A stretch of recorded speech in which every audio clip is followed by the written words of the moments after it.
Y en fin, ¿para qué yo voy a contarles más? Les diré, eso sí, que estaba con la tablet ayer de noche siempre repasando todos los códigos, las pautas, lo que mis amigos pueden aportar. Y una vez más dije, menos mal que la película rebajó el concepto de la realidad. Los sucesos que ocurrieron y que dieron origen a este hombre de la máscara, prepárense. Sé que es un tema, pues quizá no para estas horas, lo entiendo, pero la información llega así. Este programa siempre es una sorpresa. Don Javier Pérez Campos. ¿Qué tal? Buenas noches, amigo mío. Buenas noches. Tú también, bueno, tú como siempre, te has metido hasta el tuétano. Sí, porque la película es una película que a mí siempre me ha gustado, me ha interesado, porque forma parte, algunos lo consideran, del final de un género, que es el slasher. El slasher nace con Halloween en el año 78, y es un poco el exponente de algo que estaba sucediendo en Estados Unidos en los años 70 y en los años 80. Fíjate la edición en vinilo. Para quien no lo sepa, ¿qué es esto? ¿Qué es este concepto de Halloween?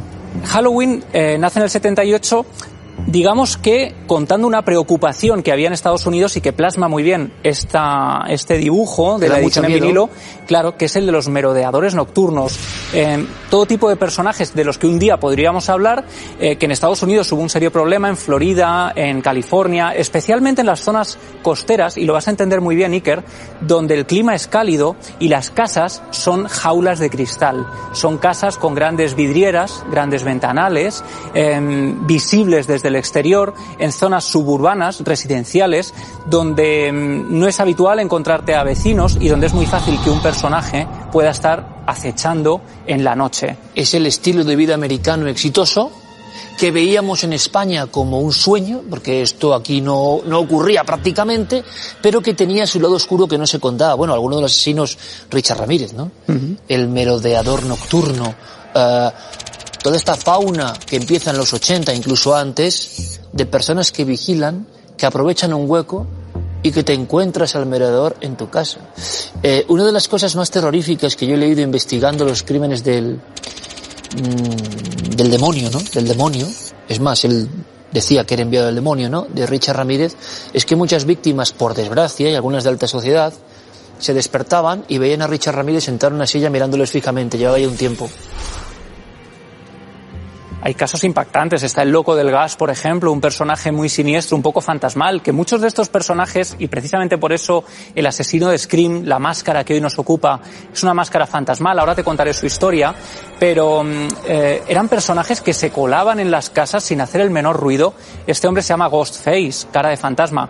Y te hablaba de la historia del slasher, porque es un tipo de género muy peculiar que, como digo, nace a finales de los 70, tiene su auge en los 80, con Freddy Krueger, con Michael Myers, con el asesino de Viernes 13, Jason Voorhees. ¿Y qué sucede? Que en los 90 todo esto va decayendo, parece que es un género ya demasiado trillado, demasiado usado, además la sociedad parece haber evolucionado hacia otro lugar.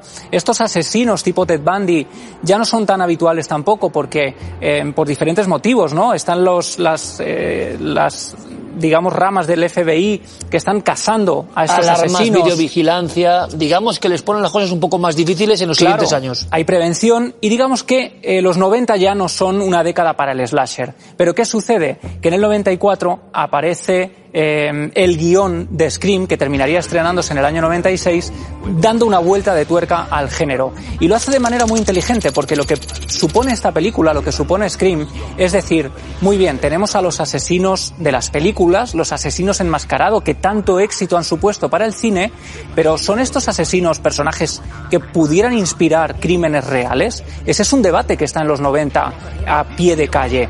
De hecho, en los 90, Scream también tiene una serie de problemas, especialmente la tercera parte, porque coincide precisamente con los asesinatos de Columbine, estos dos estudiantes que entran en el instituto, matan a 12 alumnos, a 12 compañeros y a un profesor, y eso genera, claro, Scream, la primera parte, la entrega que, digamos, hace nacer la saga, es una serie de asesinatos en serie en un instituto. Y todo eso va generando una polémica que hace que la propia saga, la propia película, a partir de la segunda y la tercera, se alimenten de ello. Y es muy interesante, Iker, ver cómo este género siempre ha tenido problemas.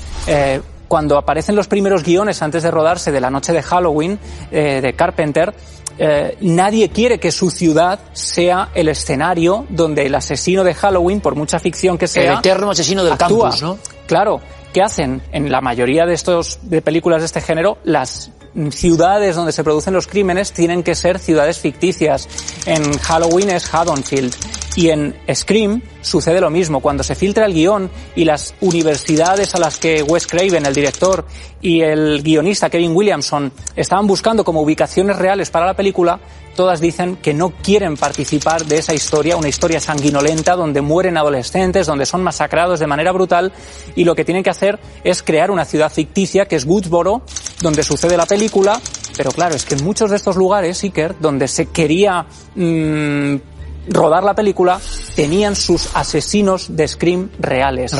Y contar esto en esa ciudad era despertar al viejo fantasma.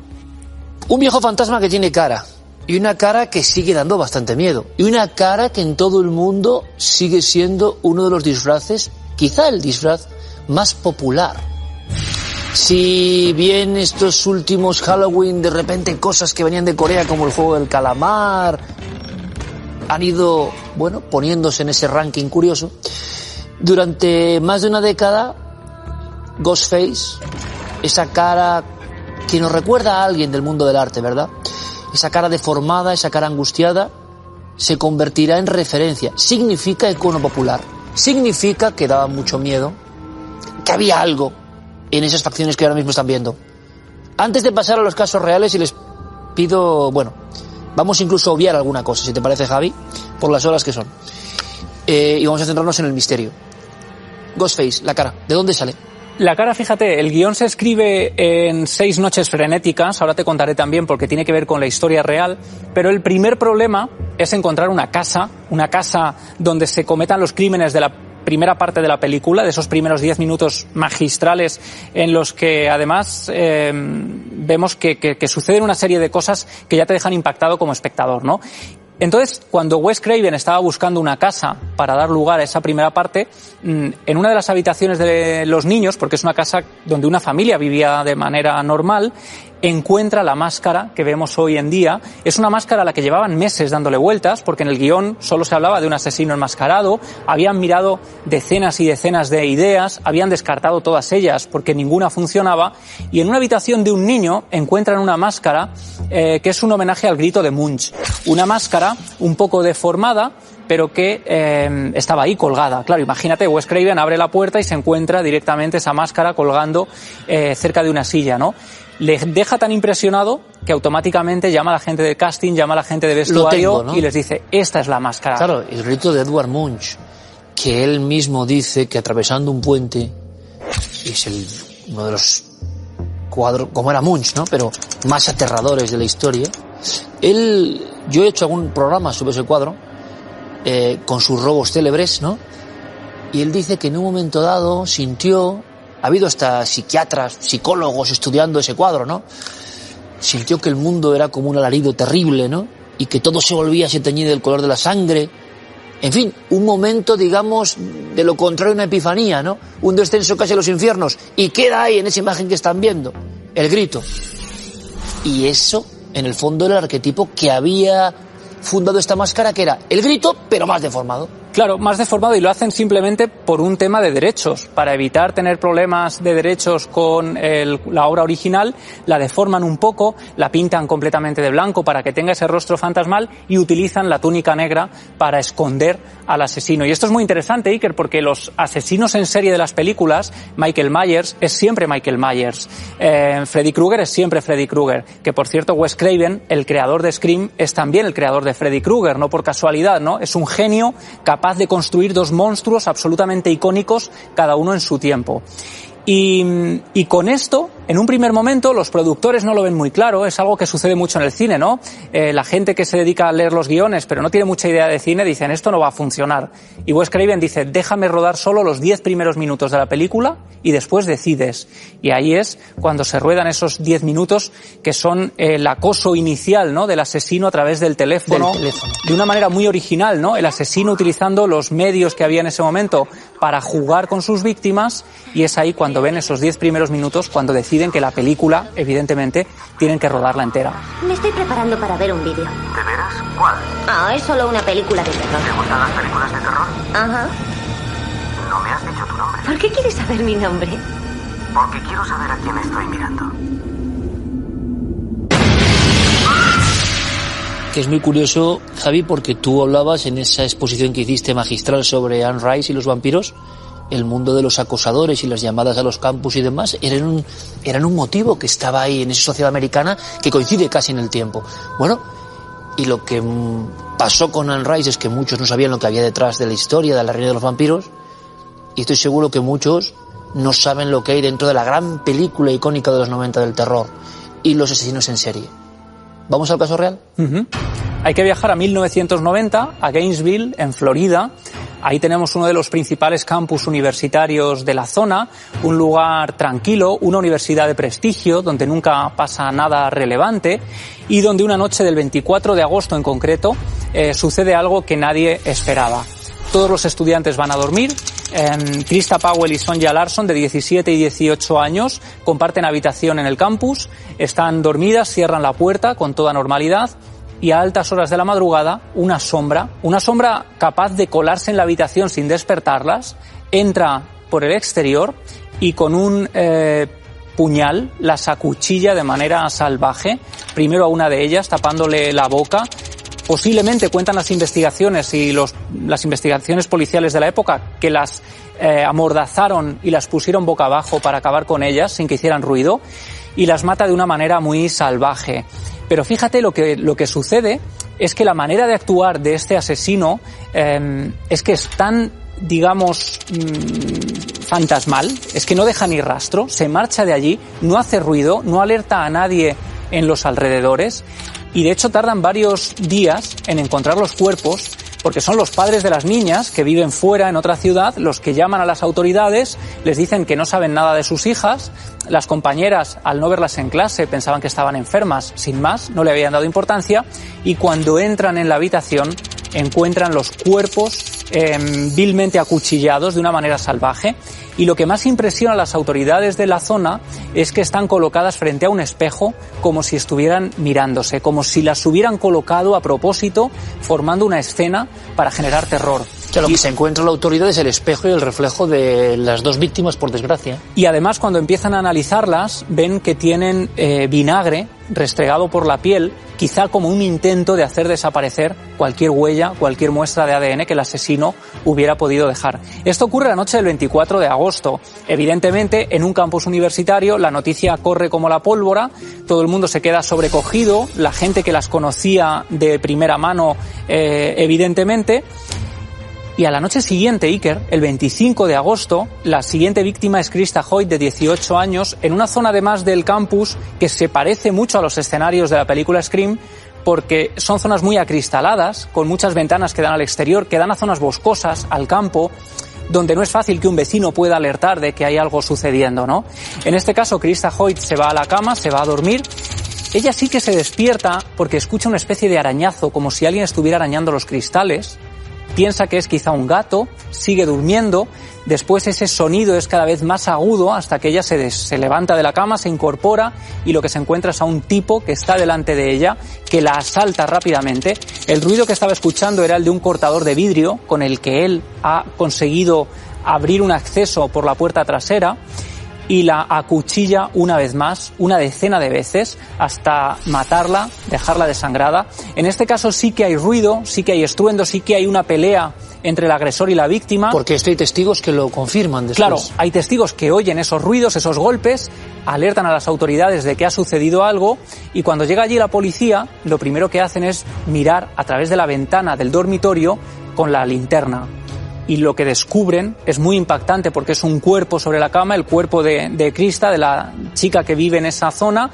En un primer momento piensan que está dormida, pero lo que les hace saltar todas las alarmas, evidentemente, es cuando descubren que su cabeza está colocada sobre una estantería mirando a la escena del crimen, ¿no? Una vez más, colocando cada elemento de la habitación para crear una escena realmente terrorífica. ¿Vinagre? Una vez más, vinagre en la piel de la víctima. Todos, claro, cogen muestras, encuentran una serie de restos de ADN, de restos de sangre de la pelea que pueden pertenecer al agresor. Evidentemente la noticia ya en el campus es imparable y lo que empieza a suceder es que las autoridades, la policía, van a la zona, van al campus, empiezan a interrumpir las clases, a preguntar a unos y a otros. Esto lo vemos ya en Scream, en la película. Que la histeria colectiva que se ve en Scream y otras películas de este tipo de miedo en el campus es que ocurrió de verdad. Ocurrió de verdad. También bromas pesadas. Sí. Es curioso también el ser humano, ¿eh? Sí. Como ante 3 compañeras muertas había algunos que dejaban anónimos, confundían a la policía haciendo la bromita, que hemos visto que esto pasa en los casos de desaparecidos y de crímenes en España y en cualquier parte. Y lo vemos en la película y nos parece propio de una ficción, de un buen guión, ¿no? Pero es que la película bebe de este caso real en el que los propios alumnos, algunos compañeros de las chicas muertas, dejaban cartas diciendo tú serás la próxima, ¿no? En las taquillas de sus compañeras, cómo jugaban a hacer llamadas telefónicas también, haciéndose pasar por el asesino. Claro, todo ese ambiente sugestivo, incluso las autoridades a través de la megafonía del campus diciendo que todo el mundo vaya a sus habitaciones, que no salga nadie a partir de las 9 de la noche, decretando un toque de queda para evitar que la gente esté en riesgo. Pero claro, el riesgo es que el asesino entra en las habitaciones y eso lo que genera es que muchos alumnos queden en grupo a dormir en las zonas comunes, en comedores, en aulas, en pasillos, mientras otros vigilan la zona para evitar convertirse en víctimas. Los estudiantes hacen patrulla ciudadana. Exacto. Me estoy acordando, Javi, hicimos juntos el tema del asesino de Florencia, ¿no? Que es una de las cosas más tremendas que hemos hecho en nuestra vida, ¿no? ¿Tú te acuerdas, Javi, cuando toda la ciudad de Florencia, ante los crímenes que iban ocurriendo y nadie sabía qué, ponían un cartel de un ojo? Es verdad. ¿Te acuerdas? Es verdad, que vigilaban. Es decir, toda la ciudad en absoluto pánico, sin saber quién es el asesino y haciendo rondas comunitarias. Esto pasa en un lugar muy diferente de la vieja Florencia, en la parte más chic de la costa de Estados Unidos. ¿Qué seguirá pasando, Javi?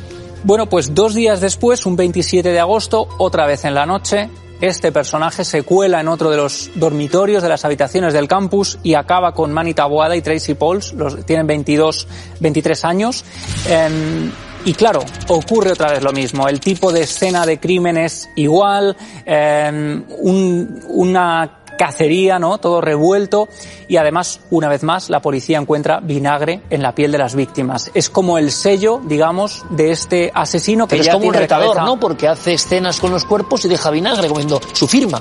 Claro, y además es que es una manera de actuar muy nueva para las autoridades de Gainesville, que como decía es una población muy tranquila, que no estaban acostumbrados, ¿no?, a este tipo de actuaciones y no saben muy bien cómo investigar estos crímenes. Así que, evidentemente, vemos todo ese pavor en el campus, la gente escondiéndose, los medios de comunicación también acosando incluso, que también lo vemos en Scream, los periodistas. No sé si sabes que en Scream aparece Linda Blair, la actriz de El Exorcista, haciendo de periodista, porque los periodistas en la saga tienen un papel muy importante. Y generando un impacto brutal. Claro, eran los creadores de tendencias los que en ese momento no existían redes sociales, eran los que ponían el ojo ¿no?, sobre el problema que estaba ocurriendo en el campus y hasta allí se desplazan decenas de periodistas intentando informar sobre lo que está ocurriendo. La eterna escena tan americana de los 90 de las unidades móviles, los periodistas en fila hablando del asesino escondido del campus, ¿no? Claro, ¿y qué sucede? Pues que se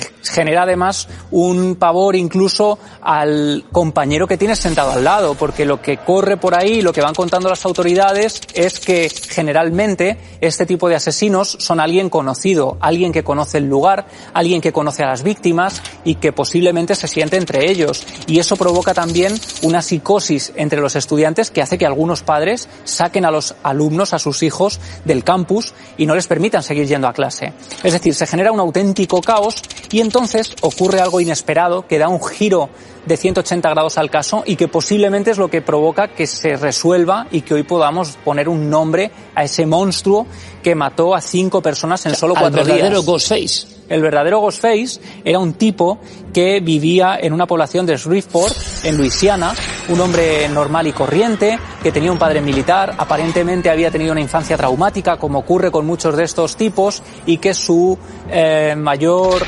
digamos, o la persona a la que más admiraba era Ted Bundy. Eso lo dice todo, ¿no? Hay un agente de policía de Shreveport que se pone en contacto con la policía de Gainesville, donde está este campus universitario, y dice: hace unos meses, en nuestra población, a cientos de kilómetros de la vuestra, ocurrió un crimen muy similar. Encontramos vinagre también en las víctimas. En este caso eran 3 personas, 3 miembros de una familia, el padre de 55 años y los 2 hijos de 12 y de 8 años. Merodeando igual y entrando por la ventana. Entrando por la ventana, además había cierta agresividad, también parecía haber cierta pose en el escenario del crimen, que estaba todo como colocado para generar un impacto, y además en ese caso a la niña, a la adolescente a la que mata, tenía marcas de mordiscos en la piel, y gracias a eso pudieron obtener también restos, ¿no?, del ADN que habían custodiado. ¿Qué hicieron? Al comparar las muestras de ADN que habían encontrado en los diferentes escenarios del crimen, cuadraba a la perfección. El siguiente paso era encontrar quién era ese tipo.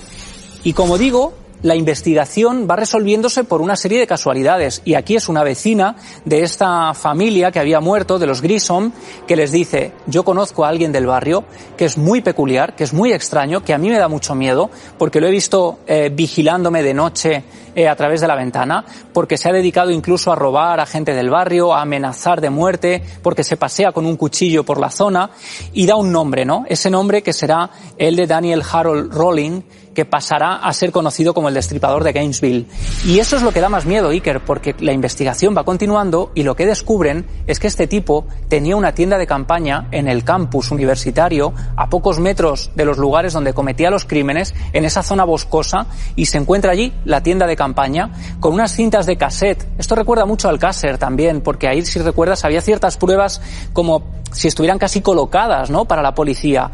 Pues de manera muy similar aparecen unas cintas de cassette donde se escucha la voz de Rolling confesando los crímenes como un audiorelato, un audiodiario para sí mismo, contando cada uno de los detalles de cómo habían gritado las víctimas, de cómo se habían movido, de cómo habían convulsionado, una serie de detalles espantosos que terminan evidenciando que este tipo es el asesino. Consiguen finalmente darle caza a varios kilómetros de allí, ya había huido, y finalmente este tipo es ejecutado con inyección letal en el año 2006. Él vivió para ver Scream, para ver lo que había generado sus actos, pero es más, claro, esta historia, cómo acaba llegando a la ficción, y eso es lo interesante, ¿no? Cómo estas historias de calado popular que impresionan a toda una sociedad, que generan un movimiento sociológico, llegan a un guión de cine. Bueno, pues es otra historia de película, porque aquí ahora tenemos a Kevin Williamson, el autor del guión original de Scream, en una casa de veraneo, esas casas jaula de cristal de las que hablábamos,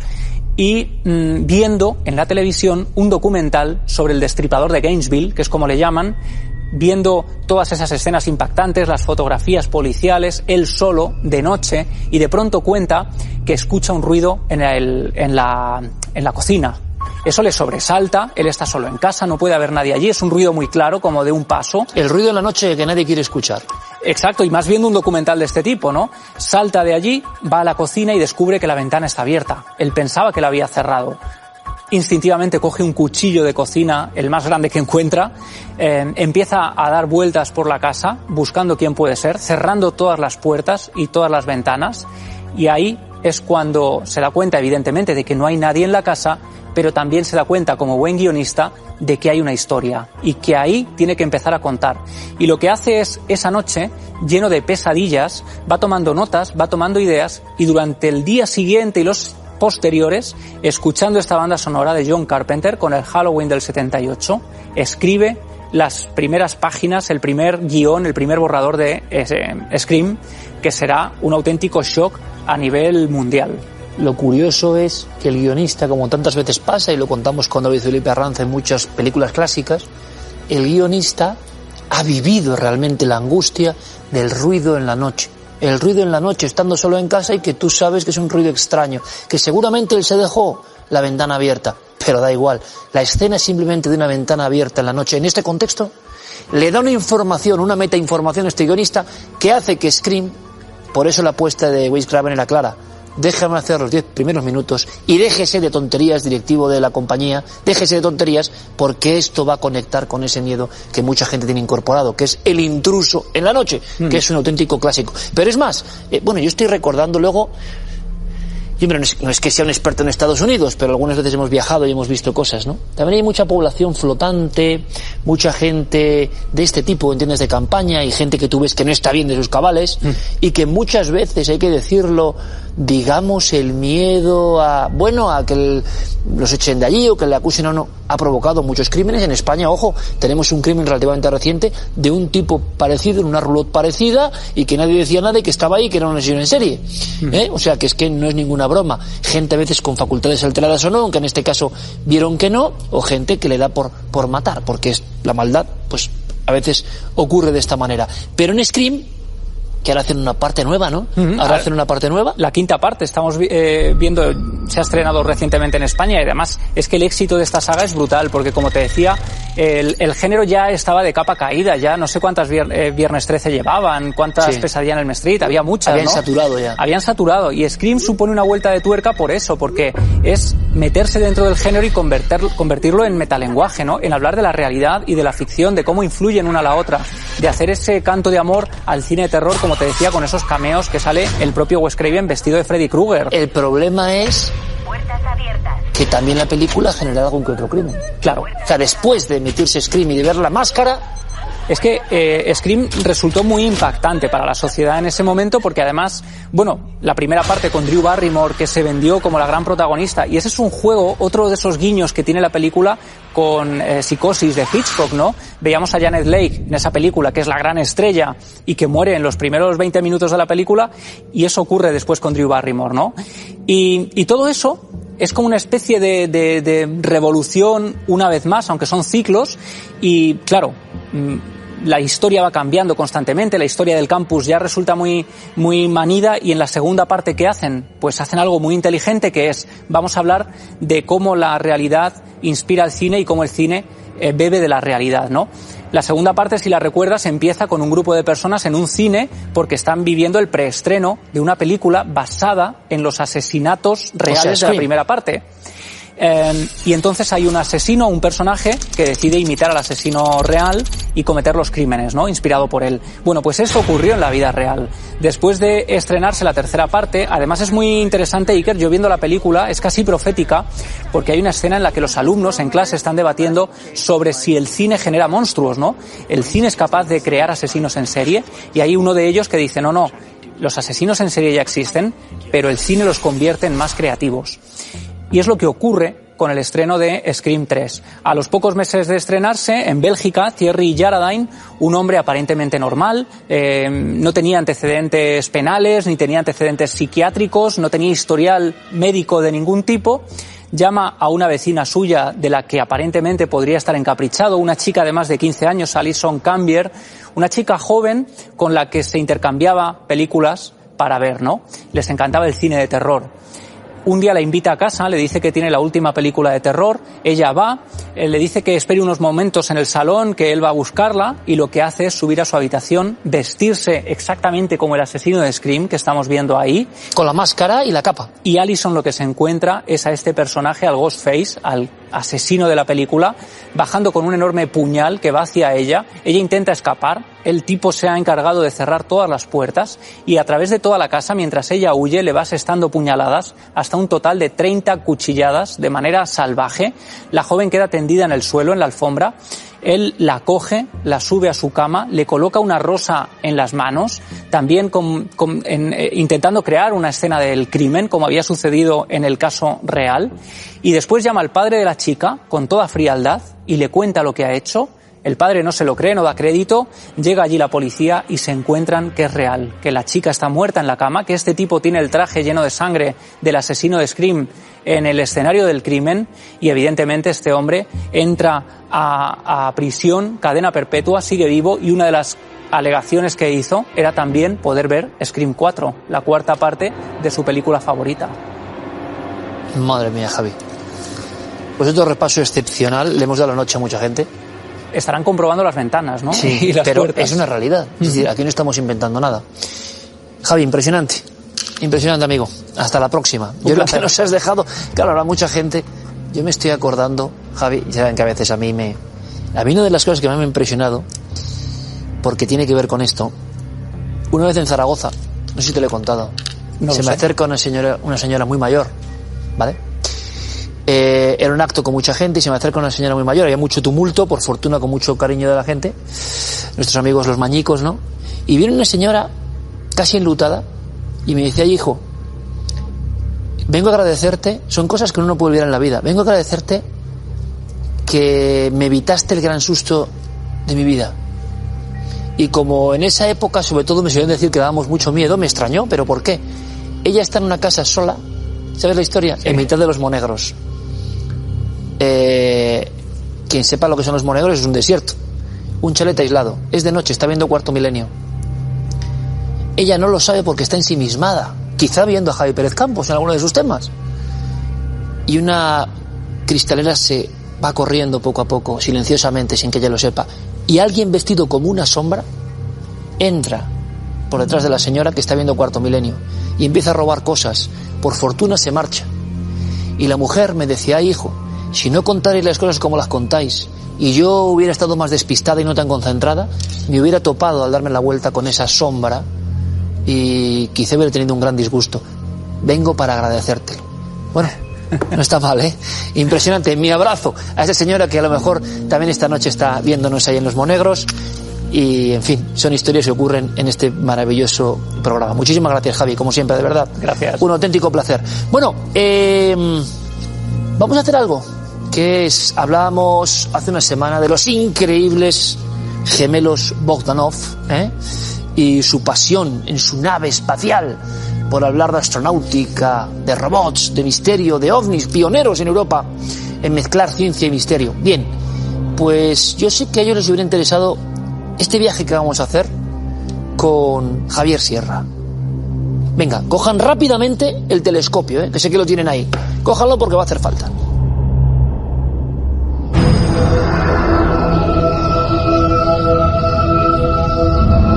Es que es necesario elevarnos un poco, ¿no? Después del terror. Con el profesor Sierra, así le voy a llamar, porque es que es así. Es así. Don Javier, qué alegría, como siempre, querido amigo. ¿Qué tal, Iker? Qué impacto el Sputnik de Montalcino, amigo mío. No me extraña. Y Capelli, convertido en héroe. Sí, señor. Y hay más historias que un día contaremos, de otros cuadros con misterio. Hay un paraje. Estaba Javier, nunca mejor dicho, en la Luna. Vamos a la Luna y vamos a Marte, ¿verdad, Javier? ¿Por qué? Pues vamos a la Luna porque muchas de esas fotografías que circulan por redes sociales, por internet, levantando pasiones entre los internautas sobre misterios lunares, algunas de ellas terminan encontrando explicación y también es de rigor que lo contemos. Por ejemplo, en noviembre del año pasado llegaban unas imágenes del robot chino Yutu 2 que lograba fotografiar al borde de un cráter en la cara oculta de la Luna algo que los propios chinos llamaron la casa de la Luna, una especie de formación, en fin, en la lejanía, que parecía cuadrangular, que parecía artificial y que obligó a los responsables de la misión a pedirle a ese robot que dirigiera sus ruedas hacia el punto en el que se encontraba esa cosa. Bueno, ya sabemos lo que es.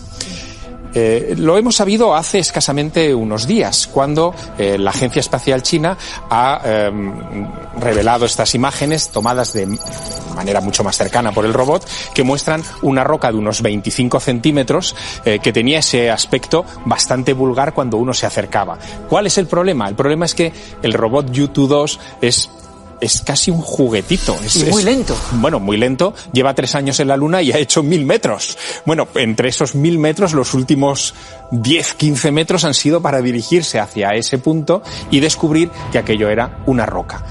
Pero, amigo Iker, la Luna nos ha traído otras sorpresas con fotografías realmente misteriosas. Mira la siguiente que te he traído. Es una imagen que dio la vuelta al mundo. A partir de 1991. Yo estaba allí, en el año 91, en un congreso internacional sobre ovnis. Lo sé porque yo te leía. Claro, en Tucson, en Arizona, aparece por primera vez un personaje del que nunca habíamos oído hablar, que era el sargento mayor de la OTAN, Robert Dean, Bob Dean. Y Bob Dean causó sensación en aquel evento. Portada de revistas, Javi, ¿te acuerdas? Bueno, claro, presentando esta imagen. Decía que era una fotografía oficial, la AS-1251-8553. Con el nombre nomenclatura ahí. Efectivamente, en la que se veía clarísimamente una nave extraterrestre. ¿Qué ocurre? En el año 91, Iker, no había internet. Pero en tiempos recientes sí que hay Internet. Y la Lunar and Planetary Institute, que es una organización de la NASA, ha puesto a disposición de todo el mundo todas las fotografías de la NASA. Y en cuanto eso es posible, a mí me faltó tiempo, claro, para buscar esa nomenclatura. El ovni famoso luminoso del señor Dean, de la Claro, OTAN. a ver si estaba. ¿Y sabes la sorpresa? Que sí que estaba. Mira, esta es la imagen, pero no es un ovni. No. Es una de las fases del cohete Saturno V que puso en órbita la misión Apolo 12 camino de la Luna. ¿Robert Dean lo sabía? Yo apostaría a que sí. Yo apostaría a que sí, porque en aquellos años aparecieron varios militares contando cosas absolutamente alucinantes que creo que lo que buscaban era enmarañar la cuestión de los ovnis. Pero fíjate, Javier, estamos evidentemente en una de sus secciones favoritas, Sí, claro. La pieza que falta. Ahora veremos si Javier ha traído un libro que me desafía o no, que disfrutamos mucho con el profesor, entre comillas, siempre desde la amistad, el respeto y la absoluta admiración. De este tipo de cosas que no encajan. Hubo un tiempo, que deberíamos repasar, Javier, donde precisamente una ufología que tú controlas mucho, la americana, y de esa época surgen estrellas fulgurantes, contando cosas increíbles. Claro, ¿quién va a dudar de un señor importante dentro del organigrama de la OTAN? Y tú dices que igual lo sabía. Que igual lo sabían y que Es otra era... parte del misterio. Sí, esto, sí, es otra cuestión. Y que incluso se utilizó pues para financiar proyectos, para cosas de las que hoy en día estamos hablando. Los ovnis siempre han tenido un interés estratégico y el hecho de que de vez en cuando se avivara el ascua con informaciones o desinformaciones como esta, pues era muy conveniente. Pero eso no quita para que, gracias precisamente a ese instituto de la NASA, al que todo el mundo puede entrar a través de Internet y chequear todas las fotografías de las misiones Apolo, por ejemplo, eso no quita para que cualquiera que entre ahí encuentre verdaderas anomalías. ¿Piezas que faltan? Piezas que faltan en fotografías oficiales. Vamos a una de ellas. Venga. Mira esta imagen. Pertenece a la misión Apolo 14. La Apolo 14, tú sabes bien, es quizá la misión más extraordinaria de las que llevaron hombres a la Luna. Fue la tercera que puso astronautas sobre nuestro satélite. Estuvieron 2 días en la superficie de la Luna. El récord de permanencia en la Luna de un ser humano es el de Edgar Mitchell, 9 horas y 17 minutos en un paseo lunar. Bueno, todo esto la convierte... Con un cambio de conciencia además especial en ese hombre. Absolutamente, porque vio un amanecer de la Tierra que le cambió la vida. Bueno, pues Edgar Mitchell y su tripulación fotografiaron cosas muy raras. Y aquí vemos una de esas imágenes. Esta es una zona oscura de la Luna y en el ángulo inferior derecho se ve como una mancha. Si la ampliamos debidamente... ¿Puedes enseñar dónde, Javier? Sí, sí, claro. Hay que hacer zoom justo ahí. En esta zona. Ajá. La imagen completa es muy grande, se obtuvo con una Hasselblad, con una cámara de alta resolución, y en esa esquina aparece eso. Cuando se amplía, aparece algo que no sabemos si es biológico o mecánico. Es una especie de fulgurancia, de objeto filamentoso que ha dado pie a todo tipo de especulaciones. Lo curioso es que vuelve a aparecer ese objeto filamentoso en otra de las tomas de la Hasselblad que están a disposición del público y que muestra unas protuberancias que parecen 2 antenas. ¿Esto se ha descubierto, Javier, repasando los archivos o en su día fue noticia? No, no fue noticia. Esto se ha descubierto repasando esos archivos digitalizados por la NASA y puestos a disposición del público. Hay que decir que la NASA en ese sentido tiene una política muy abierta y está perfectamente dispuesta a que los comentaristas, los amateurs, los aficionados al espacio escruten milímetro a milímetro sus fotografías en busca de cosas y las reporten. Don Javier Sierra, te van a matar algunos diciendo ¿cómo dices eso de la NASA? Es decir, No. Lo lógico es pensar que ocultan, engañan y yo sé que es la verdad, pero que tú digas eso tan claramente, sabes que tendrá polémica, ¿no? Es decir, pero bueno, ¿quién se va a creer esto si es en esto oficial? ¿Cuándo nos van a contar la verdad? Pero es que eso está ahí en imágenes oficiales de la NASA. Otra cosa es que ellos se pronuncien sobre lo que es ese elemento. Pero es que la misión Apolo 14 tiene muchas más sorpresas. Es la primera vez en la historia que se logra fotografiar, apréndete estas siglas, un TLP, un transient lunar phenomenon, un fenómeno transitorio lunar. Hay informaciones sobre fulguraciones en la Luna, cúpulas que aparecen y desaparecen. Uno de los grandes misterios lunares Uno de los actuales, grandes misterios. Sombras como si hubieran nubes circulando sobre la superficie. Todo esto se viene reportando desde la remota antigüedad. La NASA, desde los años 60, tiene inventariadas miles de estas observaciones de fenómenos transitorios lunares. La mayoría fulguraciones, flashes. ¿Qué ocurre? Que nunca se habían fotografiado, pero la misión Apolo 14 los fotografió por primera vez. Los cazó. Esto es un fenómeno transitorio lunar sobre el cráter Landsberg. Está muy cerca del cráter Aristarco. Fíjate Sí, sí. la estructura, ¿eh? Parece una especie de collar de luces. Y atento, ¿ves las cruces de referencia? Sí. Es decir, esas cruces de referencia te están indicando que eso está por fuera de la lente. No es un reflejo de la lente, no es que la luz del sol haya impactado en el objetivo de la cámara. Eso se veía. Es que no solamente está esta imagen, hay 4 imágenes más en las que aparece moviéndose esta sustancia. ¿Qué es? Ahí está el misterio. No puede ser una aurora boreal, por ejemplo, porque en la Luna no hay atmósfera y las auroras necesitan esa base gaseosa para moverse. ¿Qué puede ser? Puede ser, por ejemplo, una emanación de gas luminiscente que salga del interior del satélite, pero pensamos que la Luna es un cuerpo muerto, por lo tanto no debería existir ese tipo de emanaciones. Puede ser también el reflejo de unos focos que estén más allá de la Apolo 14 impactando contra la superficie de la Luna, pero evidentemente, en fin, desde NASA no detectaron sus radares ninguna cosa que pudiera emitir esa luz. Es auténticamente un misterio. Un misterio, TLP, que hemos hablado en algunas ocasiones, que llamaba la atención de los primeros observadores de la Luna a larguísima distancia, esos chispazos, que han llegado después a filmarse incluso. Es uno de los misterios lunares, es decir, hay cosas explicables y hay que explicarlas. Si no, flaco favor hacemos a la investigación y al misterio, y otros que no. ¿Y esto, Javier? Bueno, esto es otra de las imágenes de aquella misión de la Apolo 14. Que enfocar allí, ¿no? Sí, estamos en febrero de 1971. Imagínate, estamos hablando de algo que sucedió hace 50 años. Las imágenes primeras que publicó la NASA del lugar donde alunizó la misión no contenían esa llama azul, porque los propios técnicos de la NASA la borraron.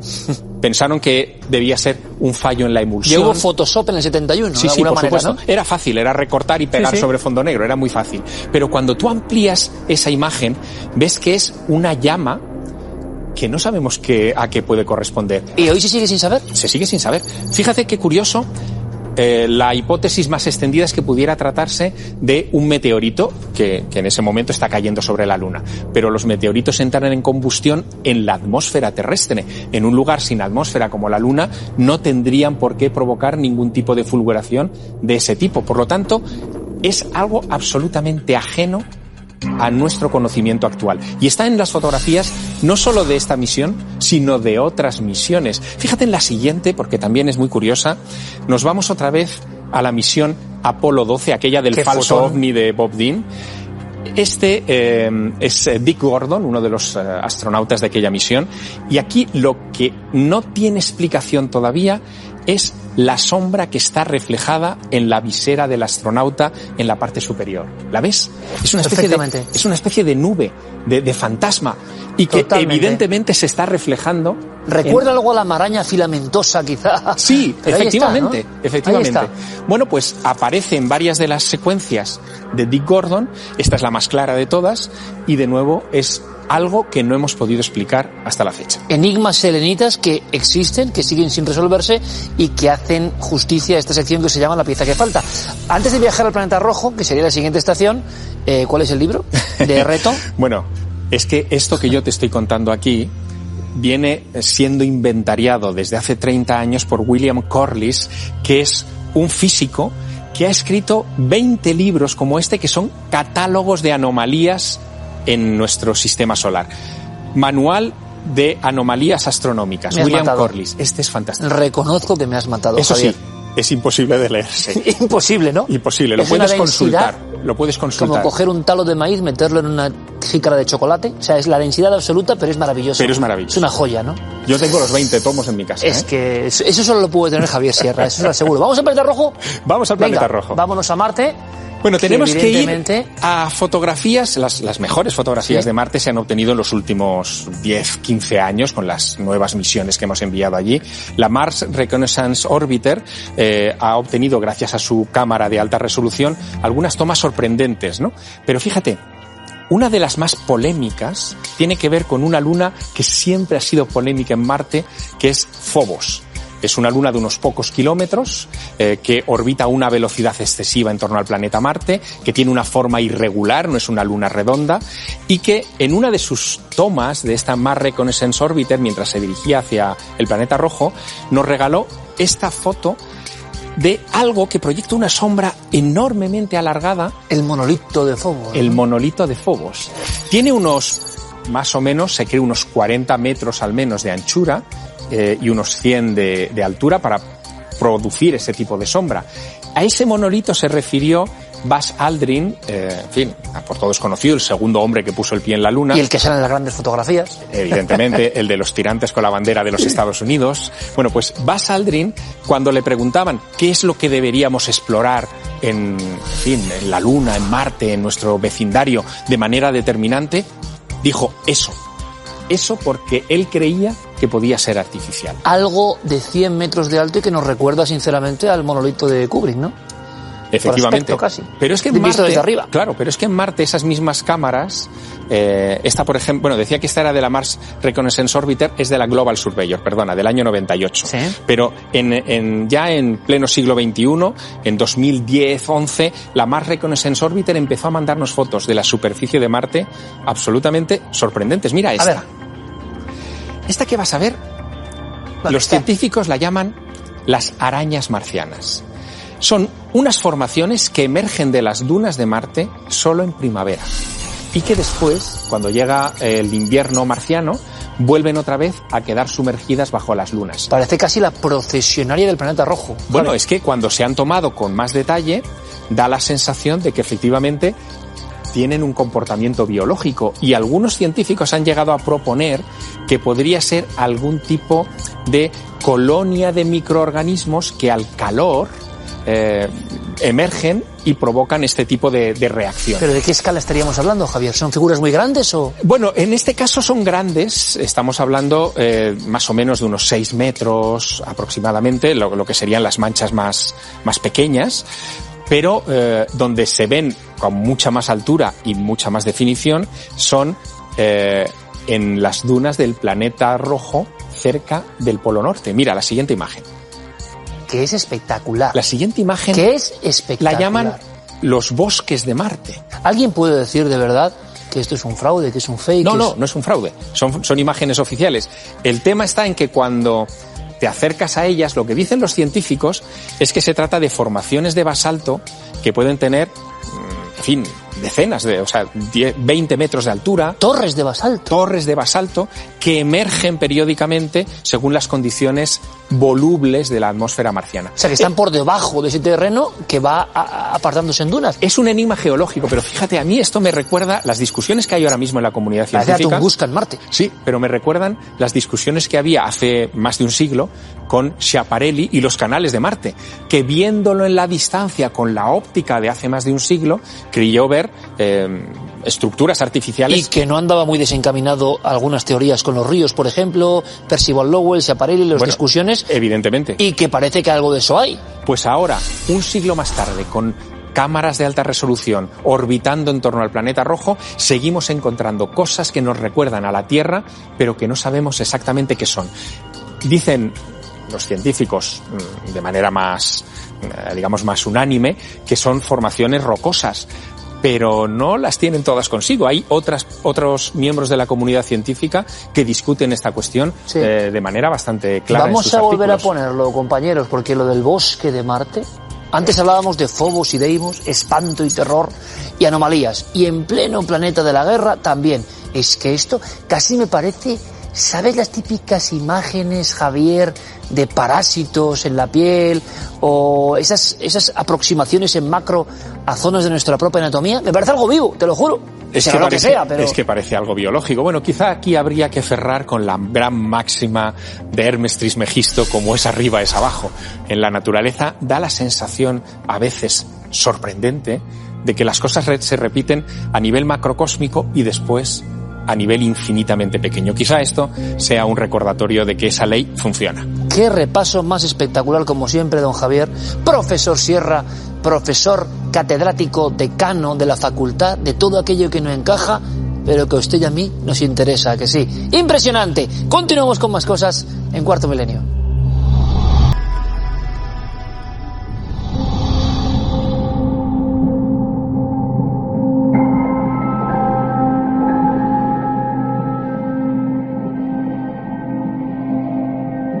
Hoy en Lugares Marcados vamos a visitar una de las haciendas más encantadas, o eso dicen, de Jamaica. Nos vamos a ir hasta la hacienda de Rose Hall, en Montego Bay. Allí, si llegamos, vemos en una colina una gran casona de estilo georgiano que fue construida entre 1770 y 1780.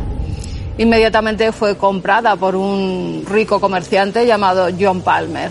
John Palmer se estableció allí con su joven esposa, aunque ya viuda de 3 maridos, Rose, y por eso esta casa lleva su nombre, Rose Hall. Al poco tiempo, la desgracia quiso que la mujer contrajera una enfermedad y muriera. Fue enterrada en esos terrenos que ya eran una gran plantación de azúcar. Poco se sabía de los romances que tenía John Palmer hasta que llegó a su vida una misteriosa mujer. De estatura pequeña, pero muy bella, o eso era lo que decían en la zona. Annie se había criado en Haití. Sus padres también eran comerciantes, habían ido en busca de fortuna y ella tenía una niñera haitiana que le enseñó muchas claves del vudú. Sobre todo a llevar a cabo muchísimos rituales, a ser una persona, una mujer que se valiera por sí misma y que utilizara su gran belleza, sus artes amatorias, decían, para conquistar a un buen marido que le resolviera la vida. La vida de Annie también fue complicada porque sus padres murieron muy pronto, se quedó simplemente con esta niñera haitiana. Cada vez eran más fuertes los rituales que hacían, hasta que la niñera también fallece y ella decide ir a Jamaica en busca de un buen marido con tan solo 18 años.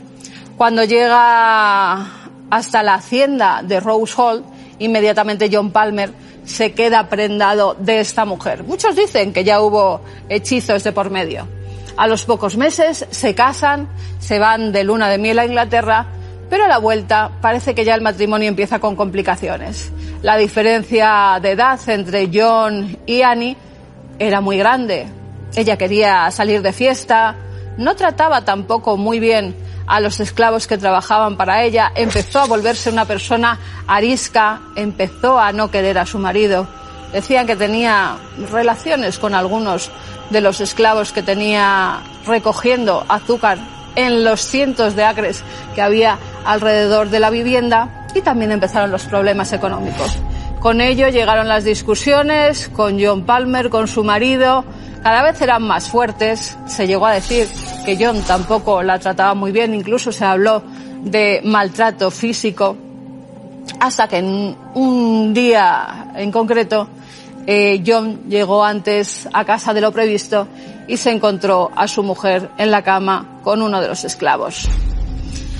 Entró en ira, la maltrató, la pegó, la encerró y ella juró venganza en ese mismo momento. A los pocos días, Annie, con un ritual que tenía que ver también con el arsénico y un café, dicen que envenenó a su marido y que lo enterró en la parte de atrás de la casa. Como antes había mucha fiebre amarilla también por la zona, los médicos creyeron que era fiebre amarilla y no se abría ninguna diligencia más.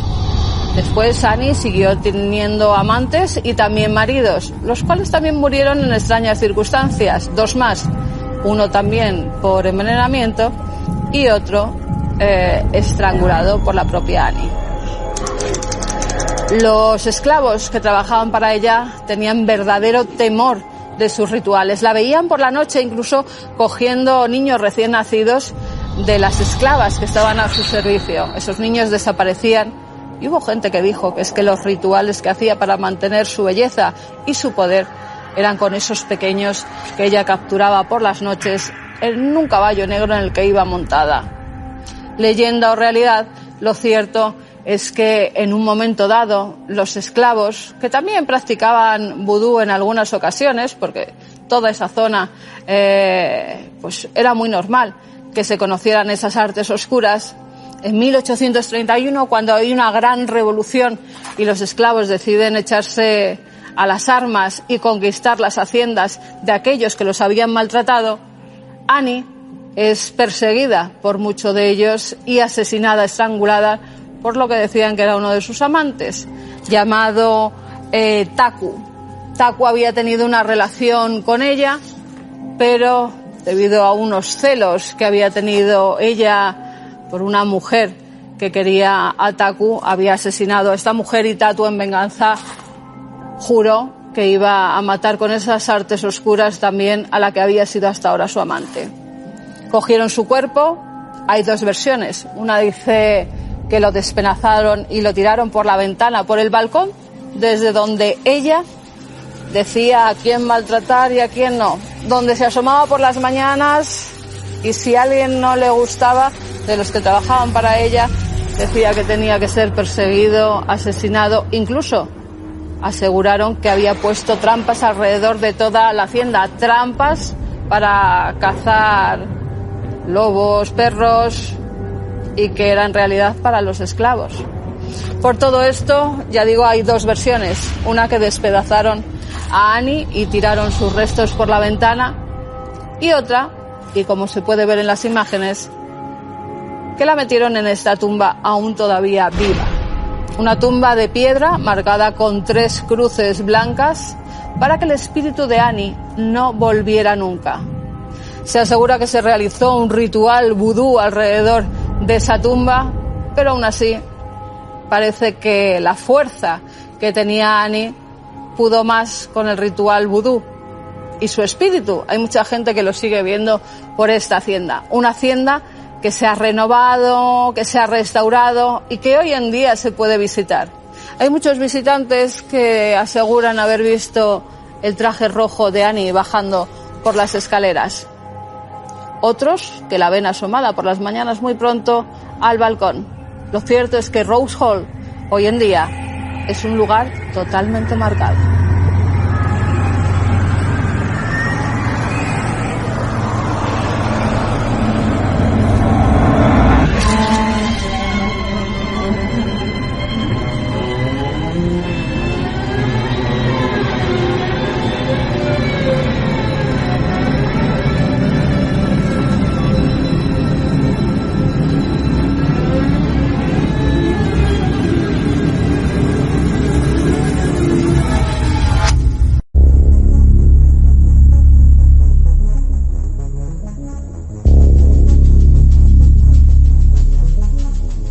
Los lugares marcados, un clásico ya de nuestro programa, como es clásico, el ámbito de la zoología. En unos minutos, Carmen, esto te va a encantar, ¿eh? Somos fans de los felinos. Aquí hay un felino en Viral, por cierto. Sí. Bien, pues en diferentes partes del planeta, vamos a comenzar por los Andes, los míticos Andes, esos montes sagrados y con vida para los andinos, los llaman Apu. Ha aparecido un fantasma, entre comillas, animal, que no tendría que estar ahí. Y hay unos cuantos felinos que no tenían que estar ahí y algunos dados por desaparecidos. Algunos los hemos sacado, ¿eh? Que vamos a ver ahora qué se ha sabido. Y no solo eso, sino que muchos que se creían absolutamente fuera de cualquier taxonomía o que no había más especies de ese tipo, de repente... Y claro, no hablamos, con todo el respeto, de una cucaracha, de un gusano, hablamos de animales de un porte increíble y que de alguna manera... parecen que han resucitado, ¿no? Bueno, pues vamos a recorrer esos felinos maravillosos que solo en los últimos tiempos se han descubierto en el mundo. Empezaremos por el gato andino, que es impresionante, pero será después de Viral, donde hay otro tipo de criaturas. Hay gente que dice tipo. Que nosotros siempre lo hacemos de verdad con una sensación de que hay que reírse un poco de nosotros mismos y de esta humanidad, como dices tú muchas veces, enloquecida absolutamente. Totalmente. Y aquí vemos un tío con el piti, ¿no? ¿Eh? Sí.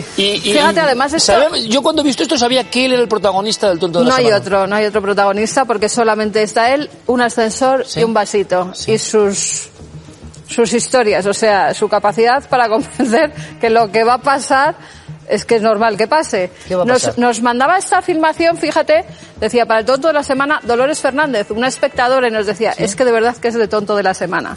En el vasito lleva alcohol. No. Y dentro de un ascensor no se le ocurre otra cosa que prenderlo. Prenderlo, no lo puede ya apagar soplando, claro. No. Se cae por todo el ascensor. No. Intenta apagarlo. No. Y empieza, claro, el ascensor hasta que llega a su piso.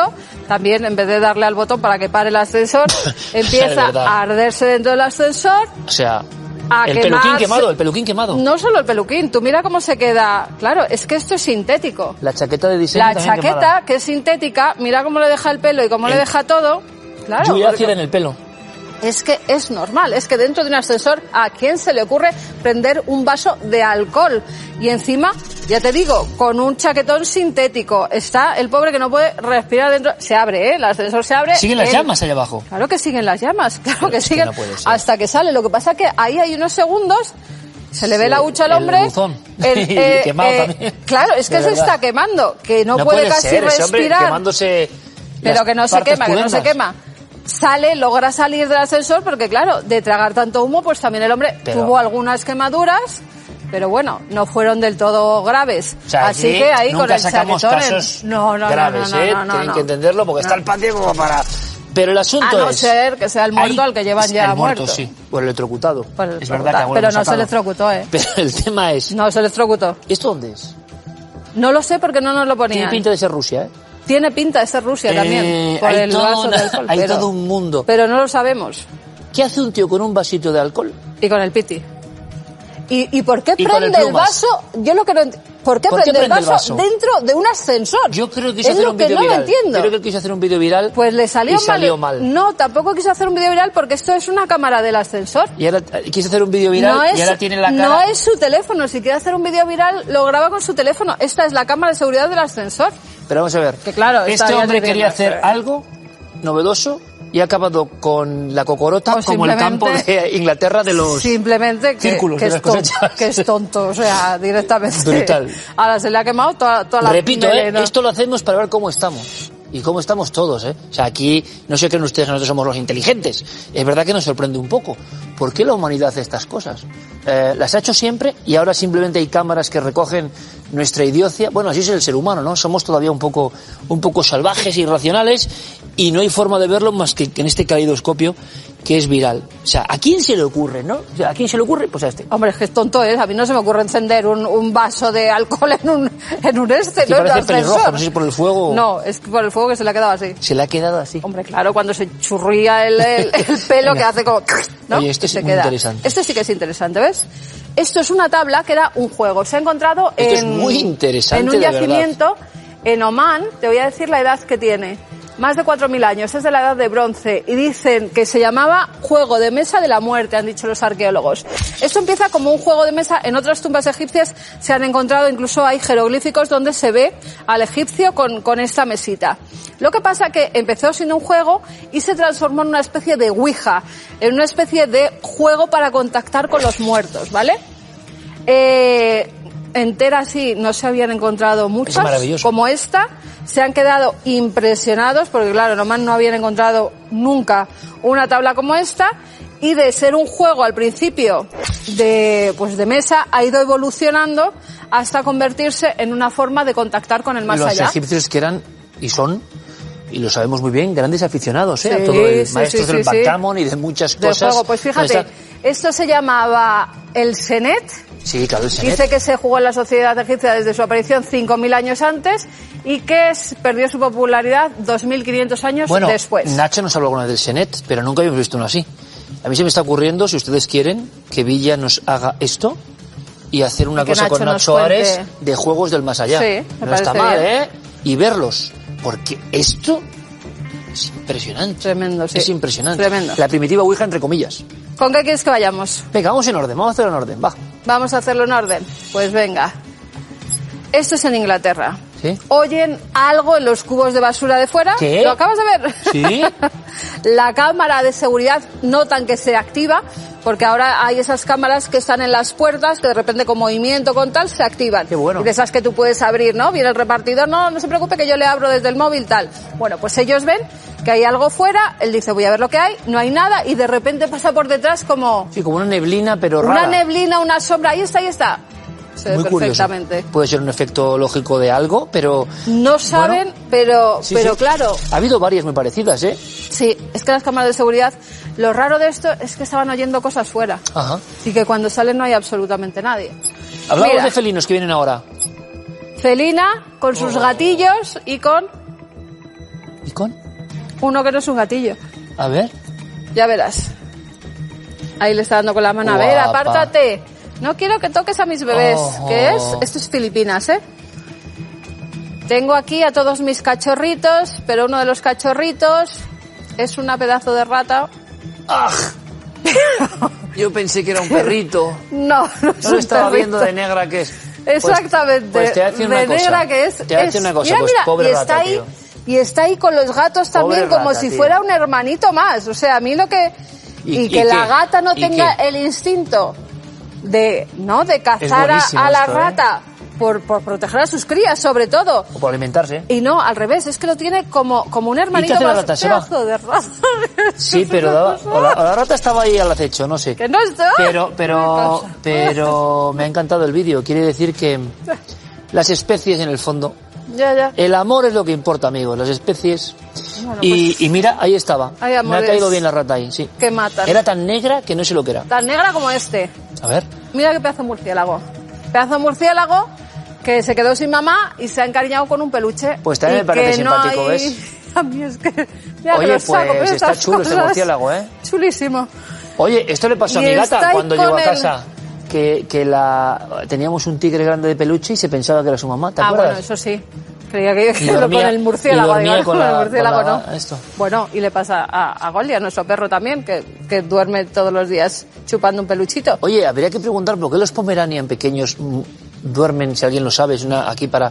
Duermen con... Sí, con la boca enganchada al peluche como mamando. Pero es que no es así. solo ese, es que hay muchos que Sí. duermen así. Pero mira, este como si fuera su mamá se ha enganchado ahí al oso y duerme con el oso, está totalmente enganchado al oso Hay que todo el reconocer, tiempo. a mí me parece entrañable. te Este digo en es serio. grande, este es de los Es de la entrañable, fruta. Este pero es mira porque que es la una naturaleza ha hecho un animal, perdóname, que es a mano. Luego el garfio Ay, arriba. calla. Es que, Uy, ostras, que esto es me da entrañable, mucho- pero te da repelús, claro. Es un asco. Aunque, bueno, no sé, a mí no me encanta Ay, la verdad. yo no puedo con ellos. Y mira, esto es muy flow. Esto ver. es moda. Esto es una cazadora. ¿Que Mira, cambia la luz? para Medina, que lleva así cazadoras y sudadera moderno, es chula, muy moderno este uno de hombre. nuestros cámaras. Sí. Pues mira, la siguiente para él. A ver. Se activa, o sea, se carga Ah, con qué el bueno. sol.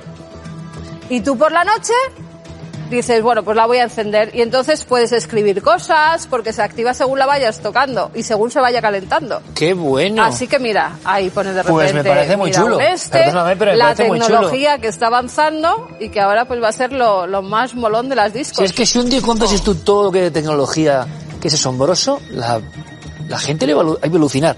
A mí esto me parece increíble, Que además- con cargados Además, solar. arte. Tú te puedes hacer tu propia sudadera, tu propia cazadora, cada día una, según el modelo O que sea, que hagas y Medina según puede lo que ponerse, pintas. soy el Medina aquí, ¿no? O el Omni detrás que lleva hoy, por ejemplo. O Jaito, sí, Claro. es maravilloso. Estas cosas. De verdad. Así que- Oye, de verdad que se me ha gustado, ¿eh?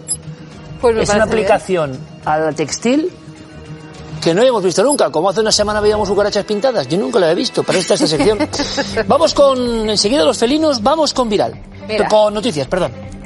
Pues mira, vamos a comenzar en Varsovia, donde un equipo de científicos polacos está investigando la primera momia egipcia embarazada de la que se tiene constancia. Dentro de su útero descubrieron que el feto se había conservado durante más de 2000 años.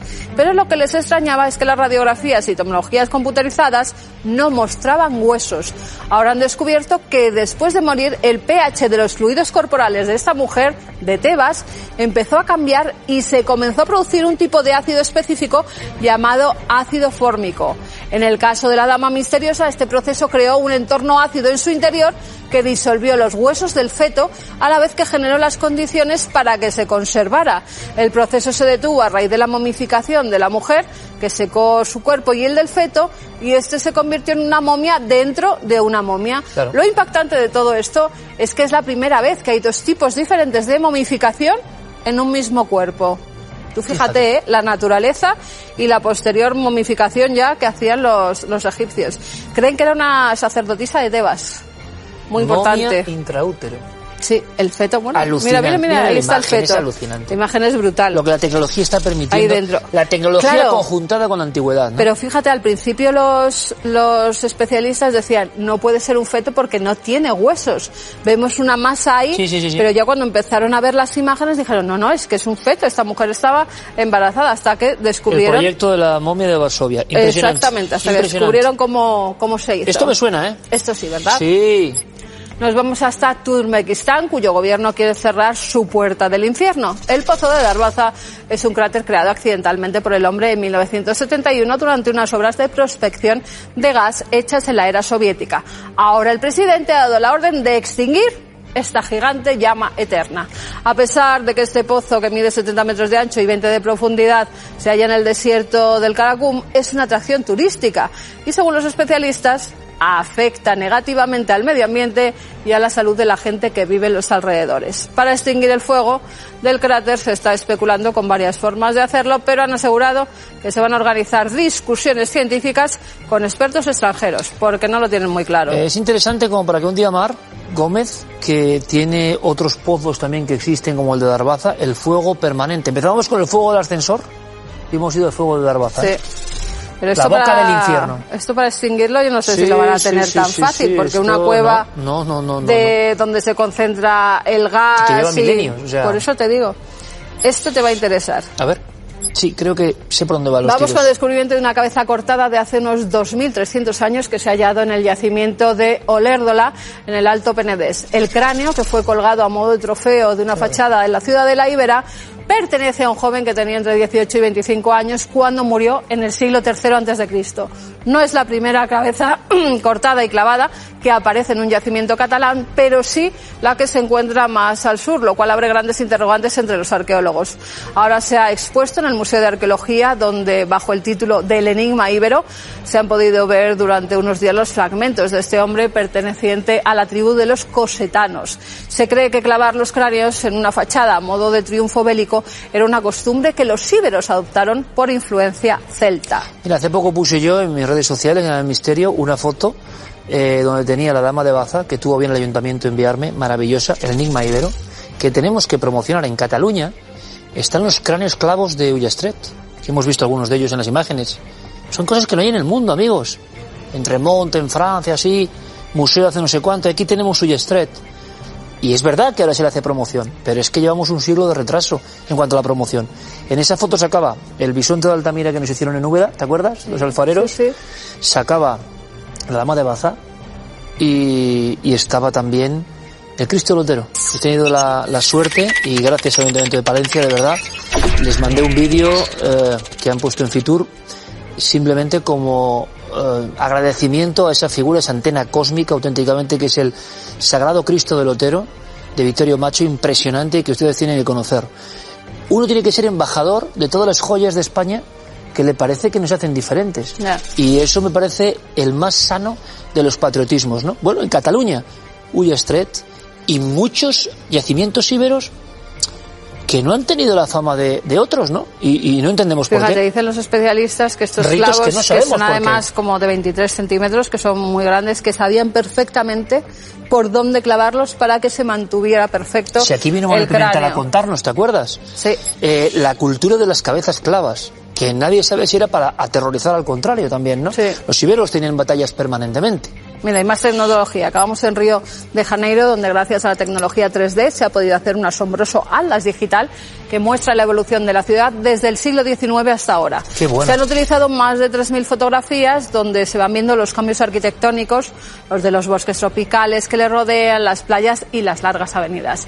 El visitante puede navegar entre las 3.000 fotografías que están geolocalizadas, es decir, cada foto está acompañada de un mapa con su ubicación exacta. Desde cualquier lugar del mundo es posible explorar algunos de los sitios más reconocidos de Río, incluido el Cristo Redentor en la cima del Cerro Corcovado, la playa de Copacabana o el Morro Pan de Azúcar, junto con mapas históricos, planos arquitectónicos y vistas anteriores de la ciudad que fueron pintadas o esbozadas por artistas. Maravilloso, la tecnología y el pasado, la eterna mezcla. El Cristo del Corcovado, conocido en todo el mundo, perfecto. Mucho más inquietante, mejor, más mágico y con una historia infinitamente superior al Cristo Lotero. Que por cierto, no es por nada, no es que en España nada es porque sí. En Brasil es una cuestión puramente ornamental. En España el Cristo Lotero está encima del yacimiento paleontológico más importante de España. El Cristo está encima de ese yacimiento. Mira, aquí vemos la construcción, se podía hacer también en Palencia, ¿no? Cómo se fue construyendo el Cristo lo de que Lotero. te quiero decir con esto, y otros Cristos, por supuesto, pero lo que les quiero decir, es que en España encima hemos tenido la suerte de tener una piel de toro que está llena de tesoros debajo. Y las cosas no estaban hechas en cualquier lugar porque sí, sino con una historia que, a diferencia, mira que no lo han hecho los brasileños, nosotros no hemos vendido de la misma manera. Y yo creo que ya toca, ¿no? Bueno, como toca descubrir, y precisamente vamos de Sudamérica, empezamos por ahí, aunque hay diferentes partes del mundo, los felinos. Yo creo que pocos animales...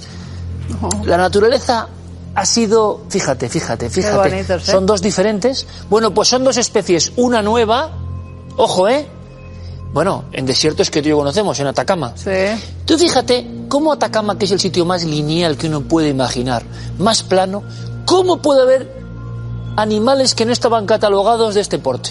Y ojo, mira el ojo, los colores de los ojos. El gato andino, que está en la memoria cultural de nuestros amigos de los Andes, a los que adoramos y que tanto hemos rodado allí. Pero llevaba mucho tiempo desaparecido. Oficialmente extinguido, prácticamente. Y de repente resucita como si fuera Lázaro. Vamos con estos increíbles felinos, la versión más bella quizá de la madre naturaleza. Yo les digo que no se van a poder apartar de estos ojos, de esta expresión hipnótica. Lo van a ver.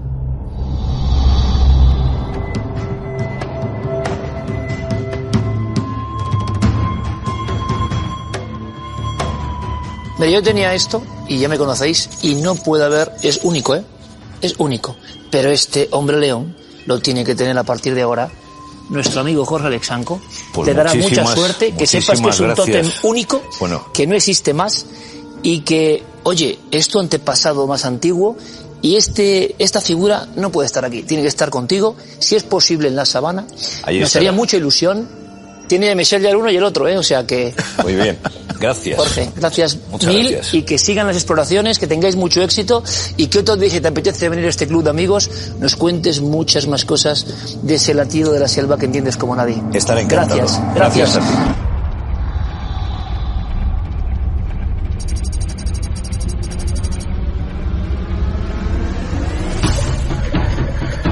Hola Iker, ¿cómo estás? Saludos desde la noche africana con dos de las leonas de la manada. Aquí está tu hombre, león. Aquí está tu regalo. Ha llegado a la compañía de los auténticos leones. Un abrazo desde África salvaje.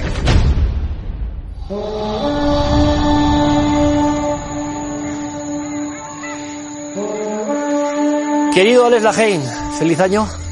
Igualmente, comandante. Oye, gracias a tu amigo Jorge Alexanco, el hombre león, nuestro sagrado hombre león, volvió a donde tenía que estar. Es evidente, ¿no? Sí, el río vuelve a la piedra manantía, efectivamente. Ahí está. Ahí está, en compañía de los más grandes cazadores de la sabana, que es donde tú quisiste que estuviera y donde Jorge lo tiene en un altar, porque sabe lo que significa. Cómo me alegra, Alex.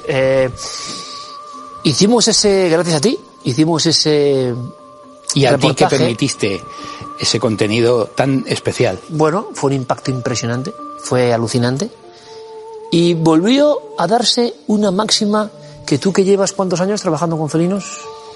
Llevo trabajando con felinos y con animales desde... Decía mi mujer que me había equivocado en la última vez, casi 40 años. Vale. Qué fascinación, hipnótico. Cuando tú pones esa imagen, tenemos ahí un gatito, parece un gatito, y como cojas el plano, no puedes separarte. Hay algo en los felinos, en los grandes leones, o en ese aparentemente inofensivo gato andino, que ahora contaremos por qué es noticia. Hay algo hipnótico especial. No sé de dónde viene. Eran animales sagrados, ¿no?, en la antigüedad. El felino, a diferencia de otros depredadores terrestres, es un animal misterioso por sus hábitos muchas veces crepusculares, nocturnos, por ese silencio al andar, por esa elegancia al moverse, más propio de un gimnasta, de una bailarina, que no hace ruido, que es un auténtico fantasma cazando. Muchas veces me refiero también los gatos domésticos, pero sobre todo los gatos silvestres, como estos que estamos viendo en pantalla, del género Leopardus, que son felinos moteados o rayados, silvestres, salvajes y grandes cazadores y grandes desconocidos para el hombre muchas veces, ¿no? No, realmente la hipnosis que tiene el felino desde tiempo ancestral, desde que nosotros éramos presa prácticamente de los leones de las cavernas y de los esmilodontes, etcétera, siempre hemos admirado al felino. A ver si queda algo de esa figura del hombre león de Ulm, que para quien no lo sepa, se la regalamos al hombre león Jorge Alexanco, porque fue encontrada en la barrera de los 40.000 años de antigüedad. La escultura más antigua de la humanidad es esta, antropomórfica es esta, en una cueva sagrada. A ver si esa fascinación que tenemos por estas caras y estos rostros es algo que nos queda, querido Alex, de esa deificación, ¿no?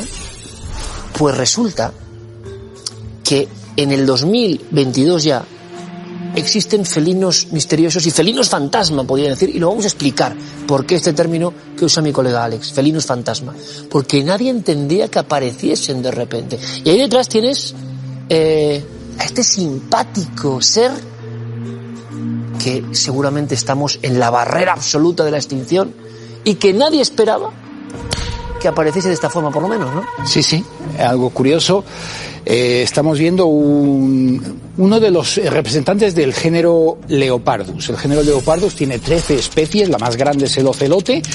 Viven 7 en el cono sur, 4 de ellas viven en Chile, y el más desconocido, que la UICN, que es el máximo organismo de protección internacional de la naturaleza, declaraba como extinto desde el año 1996,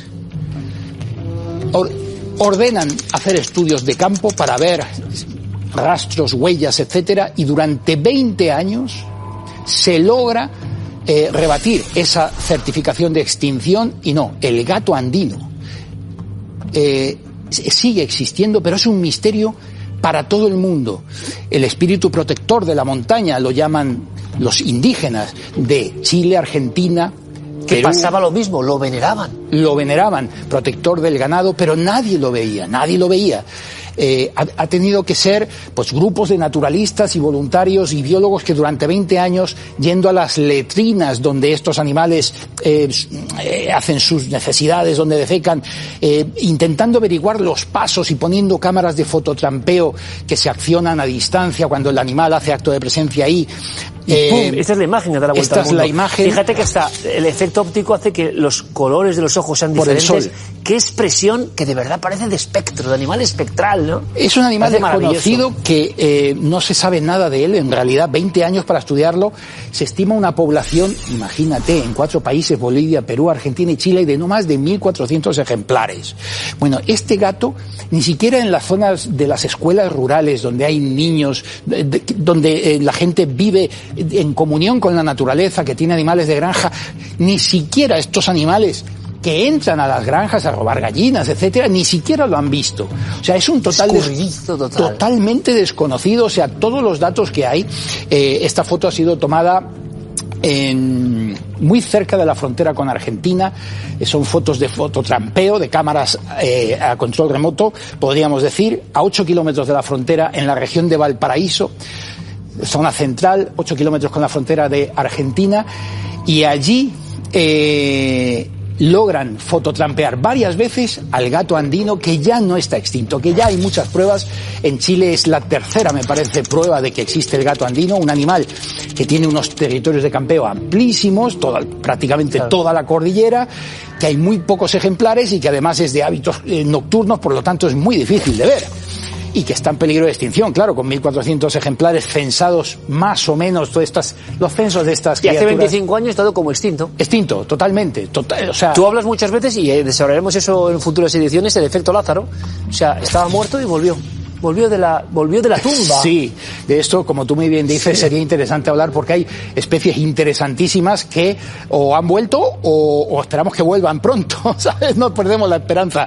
Pero este animal en concreto, este animal que tiene, si te fijas, se le ven los aplomos delanteros, tiene unas rayas que no cierran perfectamente en negro, y luego es muy característico porque los ocelos son de color anaranjado.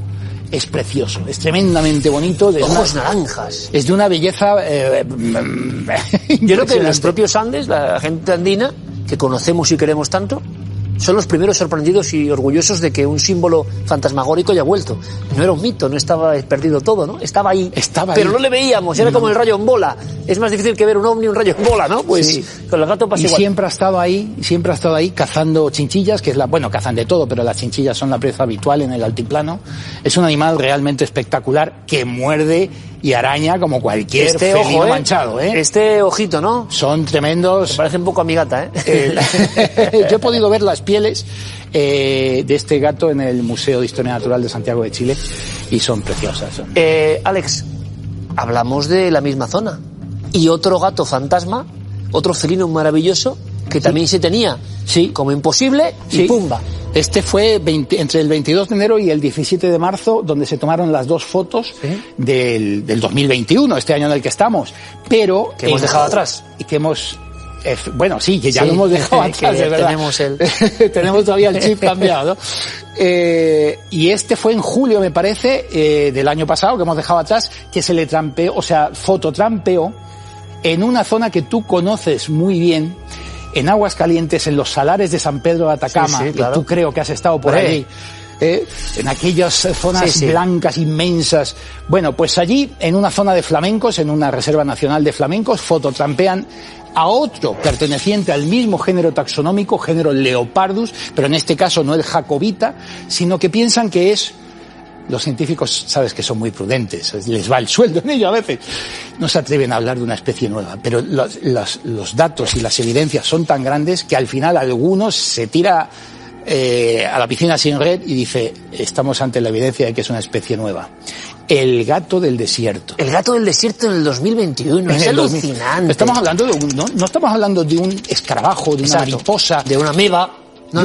No, de un gato de 5 kilos. Claro. ¿Y dónde has estado, amigo? ¿Y dónde ha estado tu especie? Y no solamente uno.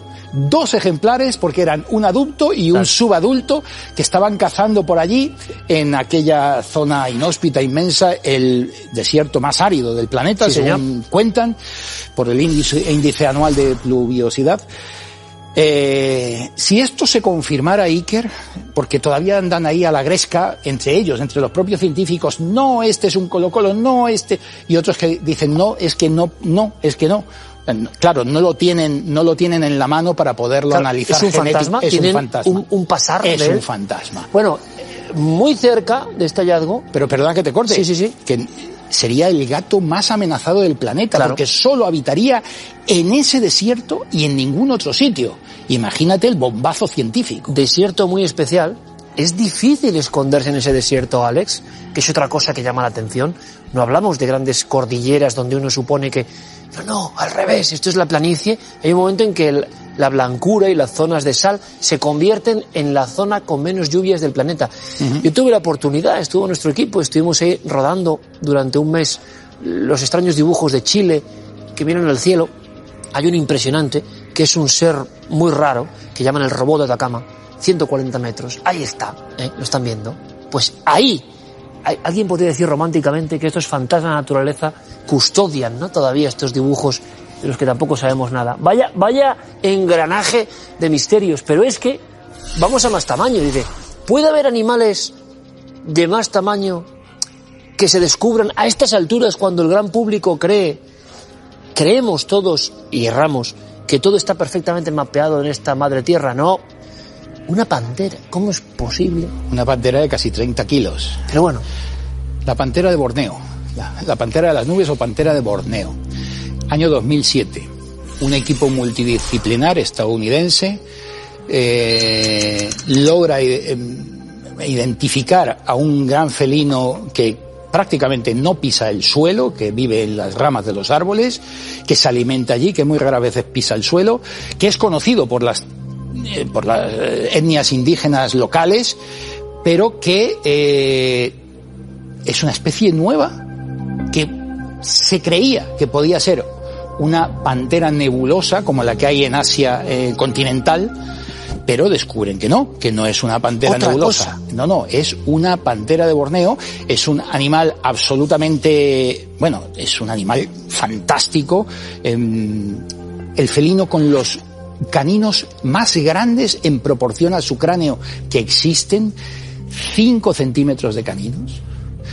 Unos dibujos, claro, ellos primero analizan, aquí sí han podido tomar muestras, primero se analizó por científicos del Instituto del Cáncer de Estados Unidos la genética de este animal y por supuesto dan más de 40 razones genéticas diferentes a la pantera nebulosa de Asia continental.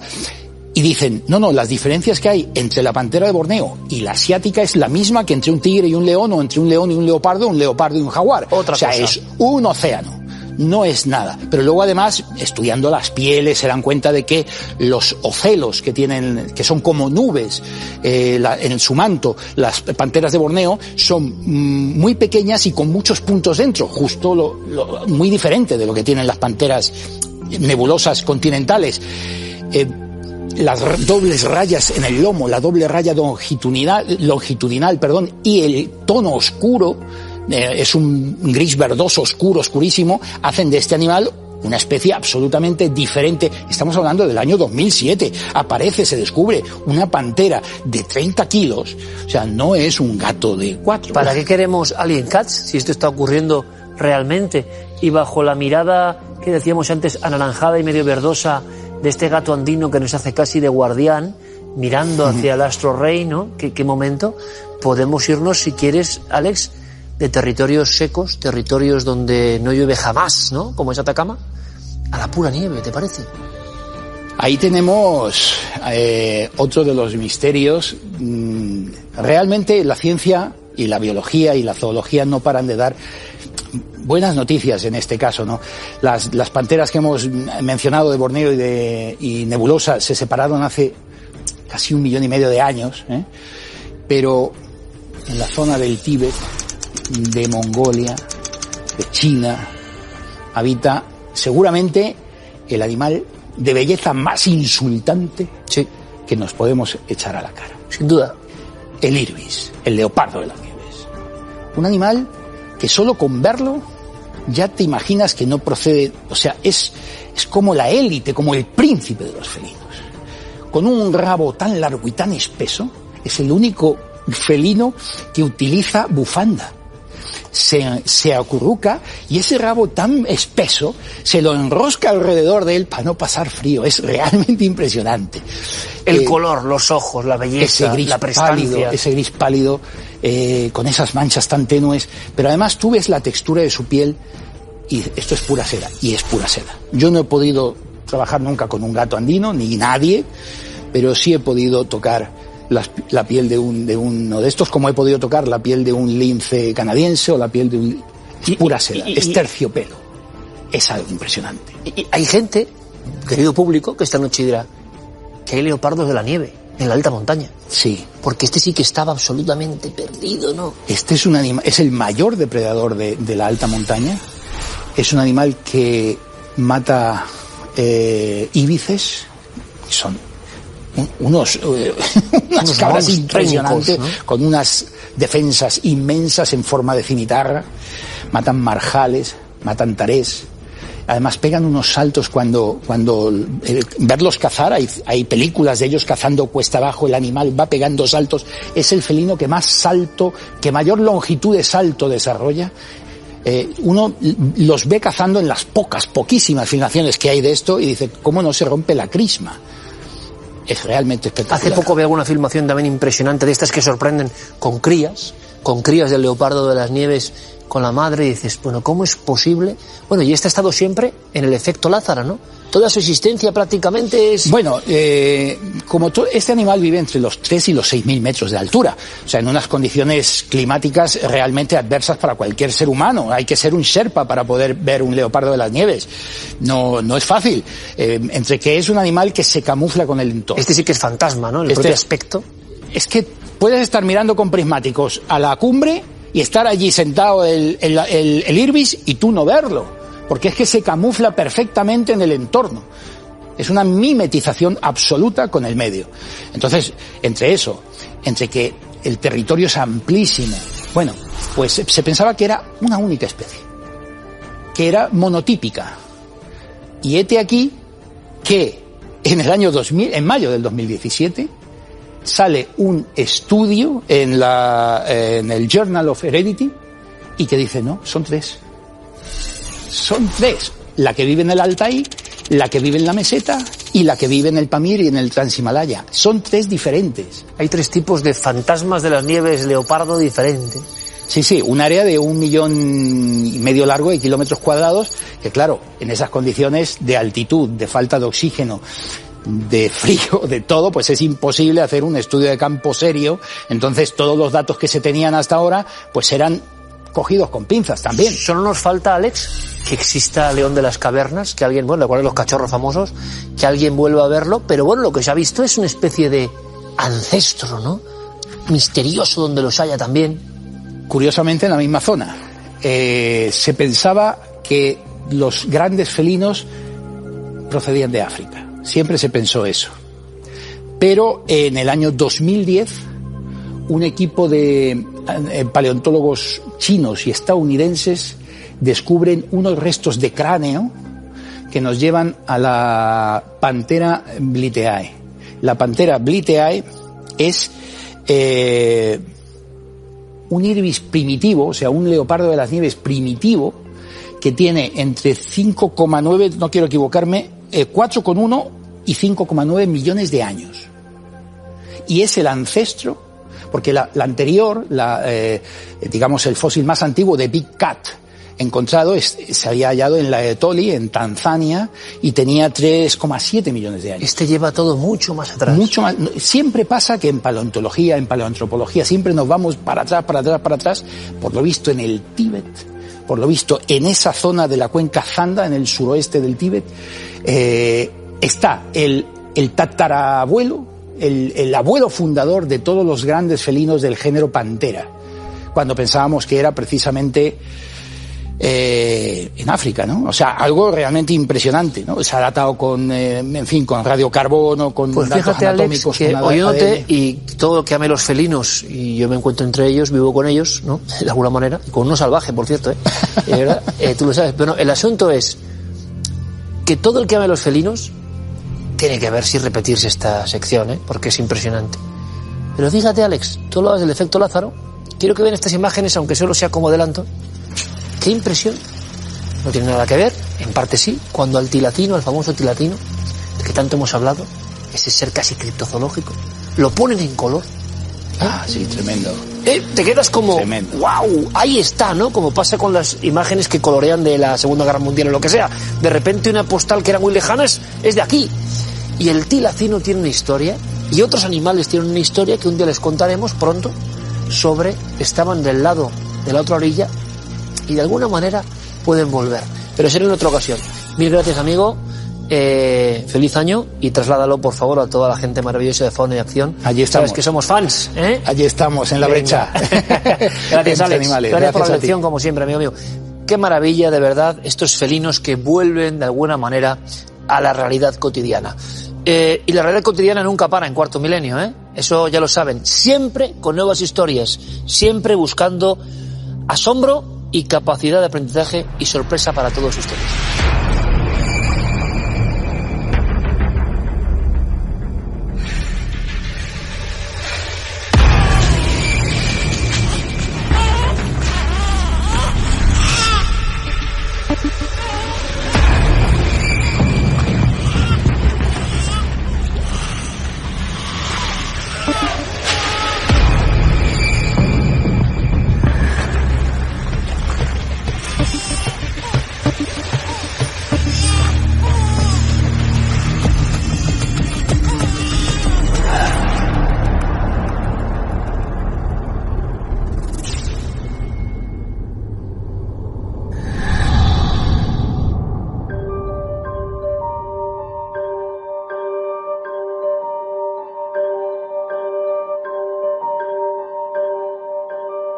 Comenzamos las fotografías de los espectadores con un extraño encapuchado. Aquí lo tenemos señalado, nos lo ha señalado Guillermo León. Como ven, es una capucha como blanca, parece que lleva como todo un traje blanco, ¿no? Y con un fajín negro, o eso es lo que nos parece ver.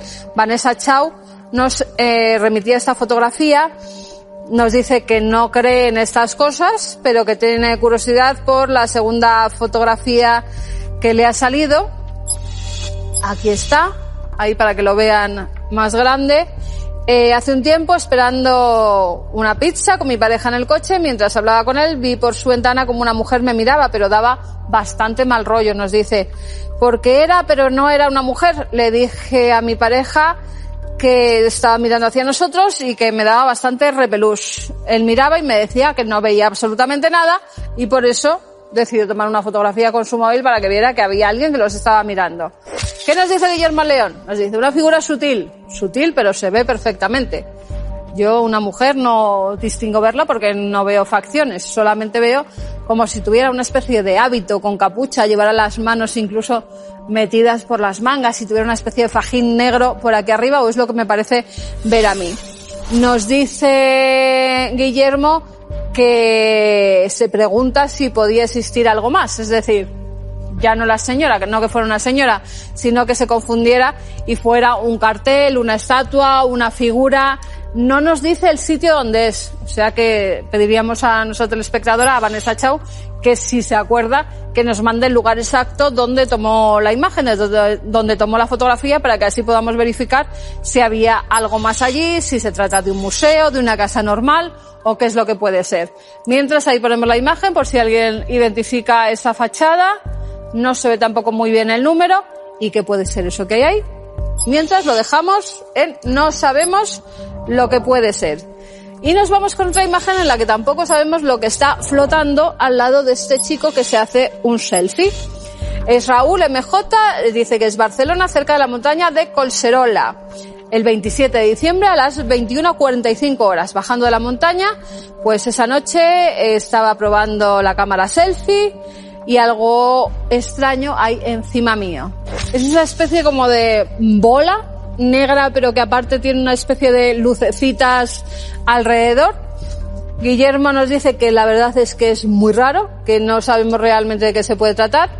Fue tomada en Barcelona a finales de diciembre, como ya les había dicho antes, y nos pregunta si alguien más pudo observar algo parecido en esas fechas. Esa noche yo realmente no sé qué puede ser. O bien es alguna cosa que había, porque es que como que se, no sé, como que está en la oscuridad, ¿no?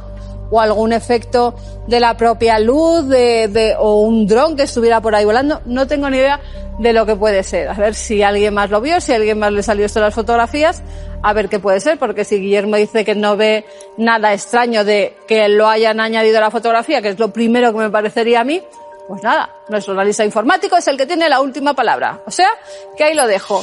Si tienen imágenes como esta que hemos visto, si vieron lo mismo, si fotografiaron lo mismo, ya saben que hay varias vías de contacto donde nos pueden enviar todo aquel material que desean que analicemos. Hemos recibido muchas fotografías también de doble arco iris, que yo decía, parece que son muy raras. Bueno, pues hay mucha gente que a lo largo de los años, porque no han sido todas en este año, lo han logrado capturar. A ver si un día las ponemos. Varias vías de contacto, ya se lo decía, a través del correo electrónico cuartomilenio@4.com, nuestro teléfono de WhatsApp 683-144-183 y como siempre en las redes sociales, que se lo agradecemos. Siempre el programa más comentado del domingo. Ya lo saben, síganos, Nave del Misterio.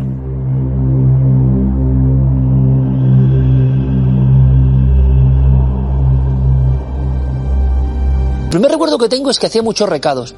Y me encantaba hacer recados, ¿no? Y luego la gente me pedía recados y tal. El hábito de mi familia, evidentemente, pero a veces también. Y fíjense, la tienda de mi abuelo, que era un lugar absolutamente, o sea, no mágico. ¿Saben lo que me da pena mucho? Y puede que les pase a ustedes.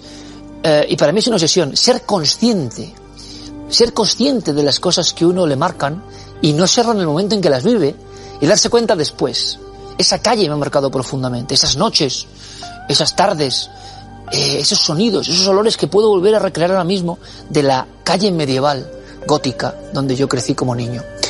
Miren, delante de la tienda de mi abuelo, que era como un universo, les digo, de 2 plantas con antigüedades, o sea, mi abuelo podía aparecer mi abuelo Francisco podía aparecer con un armadillo gigante, con un barco de plata que no cabía, con un Cristo que daba miedo, con un cuadro que también daba miedo, yo qué sé, con 1000 cosas increíbles. Teníamos arriba unas huertas, daba una huerta, era la zona gótica donde estaban los perros de caza. Yo creo que con mi abuelo, o sea, era todo una especie de cosa delirante. Delante de la tienda teníamos la carnicería de caballo, ¿saben? Que eso espanta a muchos, pero la carnicería de caballo había 2, había una ahí, la otra de equino allí, y tenías que otros 2 de caballos, que era un poco, y el cartel ahí, carnicería de caballo, como muy antigua con los ganchos. Un día, en el sótano de la carnicería de caballo, se debió hundir y tal, y apareció como si asistiéramos a el hallazgo de Tutankamón, una bóveda gótica, porque claro, el subsuelo era de esa época. ¿Y qué me dicen mi padre? Que un día les contaré, pero mi padre es un pintor muy moderno, siempre ha pintado para él. Yo le animo, ¿no?, a que saque sus cosas. Es un pintor que le pega, ahora pinta con mi música, o sea que fíjense, algunas cosas, es muy cósmico. Y entonces yo me acuerdo que en la tienda de mi padre, que pudo tener su tienda también de este ámbito del arte, pues había como una cueva. ¿Pero esto qué es? Era como una cueva, o sea, como sin hacer. Y mi padre pintaba ahí, tengo ese recuerdo, y volvía yo del cole, y entraba, y mi madre estaba restaurando, mi padre pintando, y de repente en mitad de la tienda había un sacerdote que daba miedo, un poco también imponente. ¿Cómo se llamaba el padre? El que yo decía, ¿cómo será este hombre? Debe ser imponente, ¿no? Yo tengo ahí con su tienda, que hoy ya no quedan ni los restos de todo eso, ¿no? Ahí viene el faraón, ¿no? Tú decías, ¡joder, qué impresionante! Cuando de la perfumería delante de la tienda sacaban la Virgen y la ponían en un esto, yo la recuerdo ahí oscuro todo. Las tiendas de mi infancia donde yo iba a hacer los recados, de verdad que las veo oscuras, y si alguien conoce la Correría, que yo amo esa calle, ¿no?, eran portales que se metían, tú la tienda no era como ahora, tenías que entrar en el portal dentro, y el portal de piedra, y era todo muy lóbrego, muy oscuro, pero muy mágico, ¿no? Me acuerdo del bar de los heavies, ¿no?, que estaba a la entrada ahí, y entraba la policía a limpia galleta, porque eran épocas muy duras, estamos hablando de Vitoria, imagínense, en 81, y era como una parte, mi primo y yo veíamos como una parte del escenario, lo digo sinceramente, las pelotas de goma, el humo, a limpia leche. ¿Qué mundo es ese? O sea, ¿qué mundo es ese? Añadan a todo esto, pues esos cuadros extraños, esa gente que venía con una joya de su abuelo, de un marquesado que había perdido todo, y yo qué sé. O sea, no era un mundo normal, ¿de acuerdo? No era un mundo normal. El cantón de la soledad, las calles estrechas, muchas veces húmedas, hay que decirlo, pero con un encanto muy especial. Tengo mucho impacto con las tiendas de la Correría, el colmado. Recuerdo muy bien, y igual alguno me está viendo, a todos los comerciantes, ¿no? Y ellos sabían muy bien quién era yo. En fin, qué mundo, ¿no? Dicen que fue la mayor concentración de anticuarios de Europa en aquel momento, ¿no? Y cada uno con su historia, cada personaje con su leyenda. Y ¿sabes lo que me he dado cuenta? Que esa calle donde yo jugaba todas las horas del mundo, al balón, con mis amigos, con los coches, me acuerdo del estanco que nos traía las novedades, ¿no? El kit, los muñecos de coches, los muñecos de Mazinger Z, y cómo los niños del barrio, entre comillas, ¿no?, o que vivíamos gran parte del día de la Correría, alucinábamos con las novedades. Me acuerdo cuando el hijo de la estanquera, su madre, vino atravesando la calle con un Seat Ritmo, y aquello era como decía, el futuro, ¿no? El futuro ha llegado. ¿Saben lo que he dado cuenta? Que el realismo mágico no es mentira. El realismo mágico de Cortázar y de García Márquez no es mentira. Yo viví y crecí en ese mundo mágico. ¿Y usted? Porque lo que importa no es lo que me pasa a mí, sino que si usted ahora está reviviendo lo que decíamos del partido con 2 mochilas, la mamá llamando desde la ventana, y recordando aquella época, pues ya es un bonito homenaje y un bonito flashback. Fuimos mejores, peores, quizá no importa, pero es verdad, yo estoy muy orgulloso de haber sido un niño callejero. ¿Qué quieren que les cuente? Había toda una fauna estoy acordando ahora, claro, no puedo seguir porque sería un comentario infinito. Yo me acuerdo de un hombre que a mí me parecía una momia andante, lo tengo que decir, no voy a decir el nombre, tenía un nombre como un día de la semana, y se sentaba conmigo y yo ahora lo pienso y digo, ¿qué hago yo con este hombre? En un portal yo de niño, no sé, con los cromos, y él me contaba unas historias, medio mendigaba, en el portal gótico, o sea, y uno entiende por qué es como es, o sea, yo no podía haber sido de otra forma, ni haberme interesado algo más que el misterio, ¿no? Evidentemente, pero estoy seguro que usted tiene también su propia raíz, su propia esencia, su lugar que le marcó. ¿Y saben lo que me gustaría a mí? Que en este inicio de año, tanto del COVID tal, ¡fum!, fuésemos a una luz a lo que nos hizo las personas que somos. Seguramente ahí se forja gran parte de la personalidad.